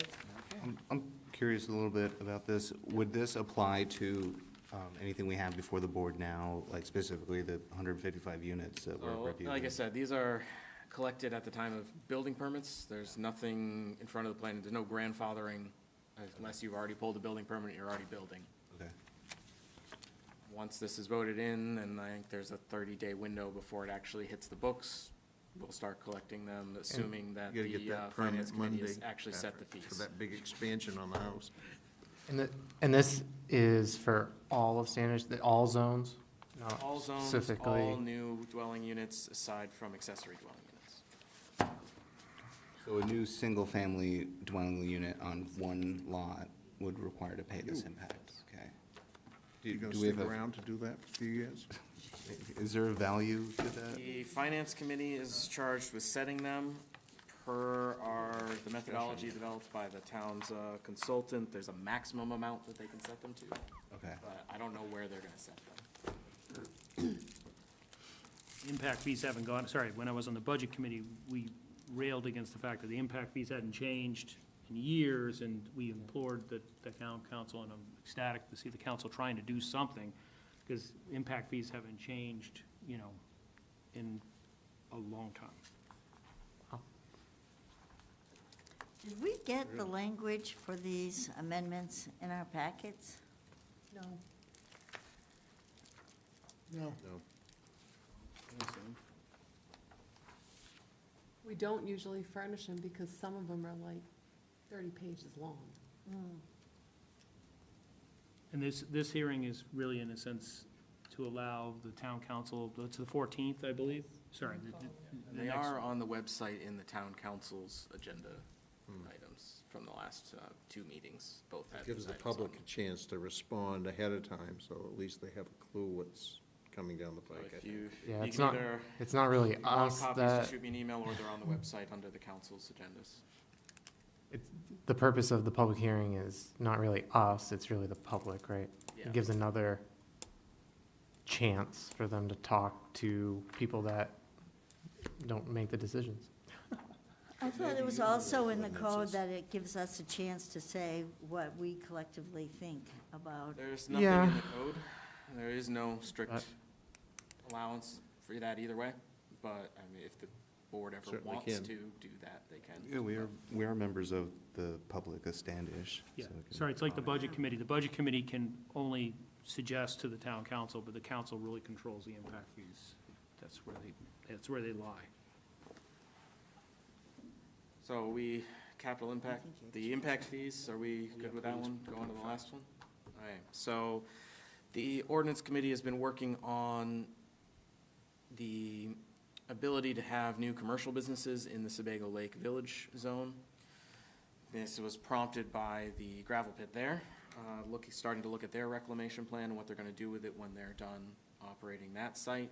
And we're interested in some more flexibility in the types of uses that would be allowed in that pit.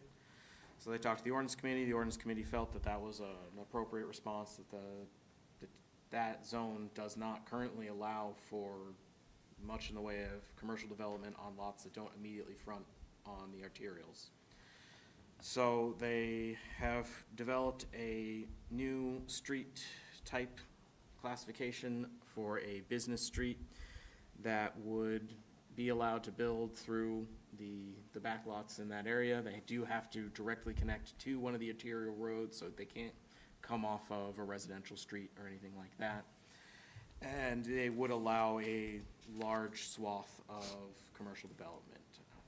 The ordinance committee wanted to see a very permissive zone. So it is allowing most types of commercial development, with the exception of ones that were felt that might have more environmental impacts, because there is an aquifer in that area and it's relatively close to the lake. So things like auto body shops and car washes and things like that aren't allowed there. But otherwise, it's pretty permissive. Is there a list of uses that go along with that? Do you have that list right there? I'm not going to read it to you tonight because it's 2 pages long. But I just if peek? you'd like to Is it look at easier to say what's not included, like you just said? If I had, yeah, basically, those uses aren't allowed for commercial uses. Okay. And marijuana, because those are only allowed in the industrial zone. Oh, so this is not going to be considered industrial? No, this is still part of the This is a form-based code. This is kind of a It's still- separate We're setting kind out entity, okay. all the setbacks, the build 2 lines, the street type parameters that we would have in the form-based code. But we're doing this before the completion of the comprehensive plan and to get all the public input. Is what the ordinance committee wanted to do. We're trying to operate extensively within the form-based code as it exists now. We're getting public input right now. Oh, we are?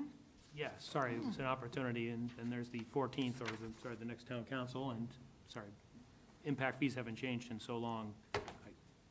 Sorry, my It's 6 years of also- budget committee. We're trying to be sensitive to the zone. As much as we are opening up commercial, this is not changing lot sizes. It's not changing density requirements. And it's not changing any of those items. I think even, let's see, permissible building footprint is I think, less than what the gateway frontage allows. So we're trying not to make a significant change to the feel. And it's also why it's for a new road, so we're not making changes to what you'd see as you drive through the village. So this doesn't change anything that fronts on the arterials there. So the idea is that the backland would still be developable, just now in a commercial zone. It does allow for residential, so it could be a mixed use if that's what they're interested in doing. And we're trying to keep the block lengths within what's allowed in those distances, like we're retaining those elements to create a street network. It's still trying to operate within and respect the form-based code intentions for that area. Thank you. And all the information is online, on the, Yeah, and you can have this copy if you want, Carol. Yeah, I love it, thank you. Anyone from the public want to speak on this one? Seeing none, we'll close that. And one more, No, last one's been taken off. Oh, it been has? taken off. Why has it been taken off? That was provided to me by an error, Oh, so it will probably be on the next agenda. So it's in the works. This Yeah. is Doesn't specific that- to one specific lot, I believe. doesn't that delay the town council then? No. So which one's this? Well, wouldn't it be the second reading Pine at the tree. next town Oh, council yeah. meeting, Yeah, we're not, if we were to do that? there's plenty of time for that one. There you go. Okay. The council cannot take a third vote on that until we have completed site plan and subdivision review of it. So that is, So they can't do their final vote until we, so we're gonna hold the public hearing for that. So this is a When contract that's on zone? the agenda anyway for the planning board gotcha, process. gotcha. Okay, I thought that had to go through and then we could see the It's application. a sort of parallel process where the council starts it. Yeah. And then it comes to us before they can finish it. Gotcha. I thought it was interesting they weren't here tonight. Because they always come. Waiting for Andrew. so, Motion to adjourn. I'll second that. Been moved and seconded to adjourn. All those in favor? Unanimous.